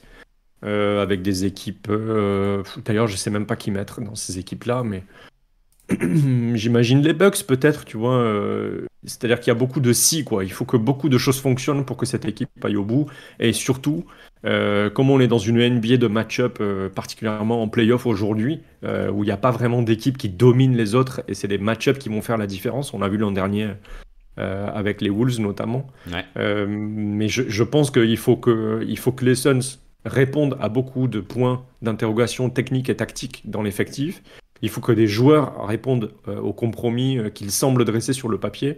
Et ensuite, il faut que les Suns tombent en playoff sur des bons match-ups sur 3 tours, plus la finale. Ça me paraît beaucoup pour dire qu'ils sont contenders aujourd'hui. Ils sont prétendants au titre, mais il faut que les étoiles s'alignent plus qu'avec un certain nombre d'équipes, quoi. Ok. Jérém, t'es là-dedans toi aussi? Ouais, je suis d'accord avec ça. Déjà, je pense qu'une leçon de cette saison, si on l'avait pas déjà appris avant, c'est que peut-être arrêter de fantasmer sur des potentiels quand il y a certaines compatibilités qui sont pas forcément évidentes. Moi, je crois que le révélateur ultime, ça a été l'époque où on a vu Westbrook débarquer aux Lakers. On s'est dit, mais ça va pas du tout avec LeBron. Mais à un moment donné, on s'est dit, mais il y a trop de talent pour que ça marche pas. Et genre là, maintenant, cette phrase, faut arrêter. Quand il y a plein de red Ouais, c'est flags, clair. faut éviter de plonger dedans. Par exemple, la saison dernière, il y avait un red flag sur globalement l'entourage autour du trio et on aurait pu voir venir que la saison n'allait pas être phénoménale. Donc là, il faut voir le rééquilibrage que va faire Mike Budenholzer. Et à partir de là, on pourra parler un peu de la situation des Suns. Mais il y a des équipes qui ont montré qu'elles étaient plus fonctionnelles qu'eux. Donc, a priori, ces équipes-là, aujourd'hui, ont plus de chances d'aller au bout.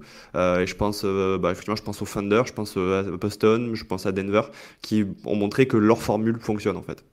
Ouais, c'est-à-dire que tu te bases sur Absolument, ouais. l'existant, quoi. Ça a marché, donc je pense que ça peut marcher. Et du coup, c'est mis devant. Ouais, moi, je pense que effectivement, il y a un pool devant là pour moi, Boston, OKC, qui paraît quand même un peu nettement devant les autres. New York, qui est peut-être pas très loin de ça. T'en as un deuxième derrière avec Denver, Minnesota, New York, Dallas, et ils sont dans le troisième pour moi avec Phoenix, avec Milwaukee, avec Philly.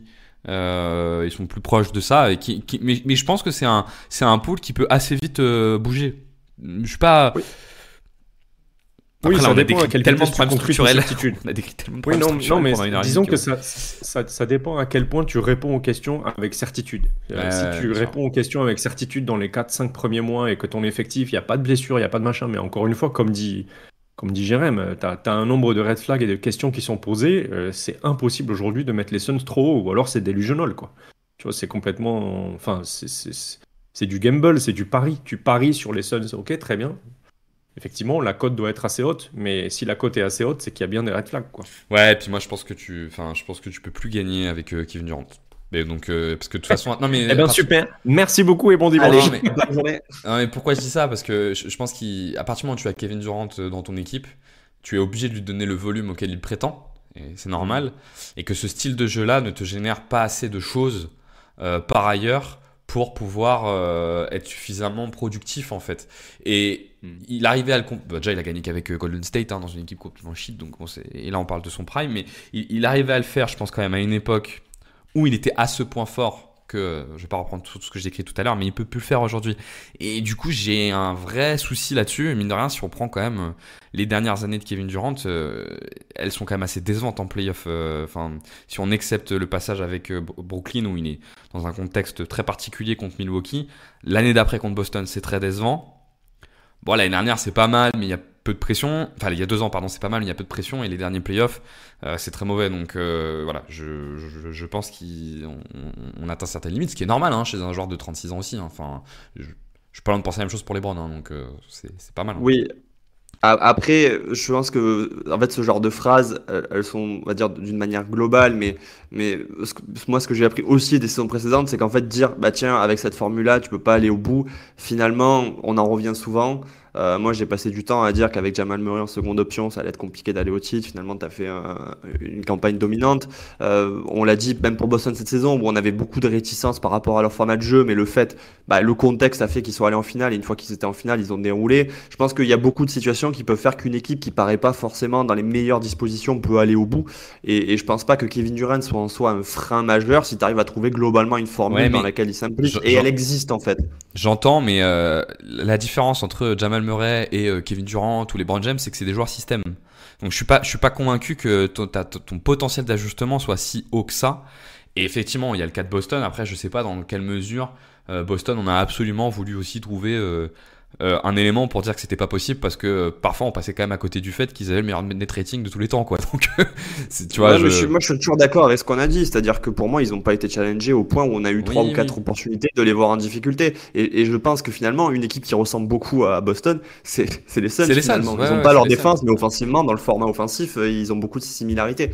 Si ce n'est qu'il y en a une qui abuse du mid-range et l'autre du 3 points. Ouais, mais c'est ce qu'on disait aussi sur Boston, tu vois, cette saison, c'est que souvent on parlait des limites sur l'attaque et on disait, bah, la contrepartie, c'est que même si Ouais, en bien attaque sûr. ça se grippe un peu, défensivement, ils sont à ce point incroyables que ça devrait limiter la casse. Après, je suis d'accord avec toi qu'ils n'ont pas été testés, voire pas du tout. Enfin, quand même contre Dallas, ils font quand même une sacrée partition, même si le match-up leur a été très très favorable. Je suis complètement d'accord. Oui, et que l'équipe qui arrive, elle avait eu un parcours quand même un peu plus compliqué. On est d'accord. Mais ils leur mettent quand même 4-1 avec quasiment que des branlés, quoi. Malgré tout, quoi. D'accord. Écoutez, on s'arrête là ou est-ce qu'on Allez. on a un autre chose à avancer? Bon pour moi. Bah Tout écoutez, bon pour moi, n'hésitez les gars. pas à aller vous renseigner là sur Greg, vous pouvez le retrouver. Greg, c'est quoi ton Twitter déjà? C'est Grégoire MBV, Valéoup, le roster. voilà. Mais bon. Et bah vous pouvez le retrouver sur ces 3 plateformes. Il l'a fait bien mieux que moi. N'hésitez pas aussi, on le dit jamais, mais on va commencer à le dire un peu parce que c'est important à mettre des petits likes, ça aide beaucoup la diffusion de la chaîne. N'hésitez pas à commenter, vous l'avez vu, on essaye de répondre à chaque fois. On essaye d'être aussi interactif que possible et surtout restez connectés, on trouvera rapidement de quoi parler. À plus.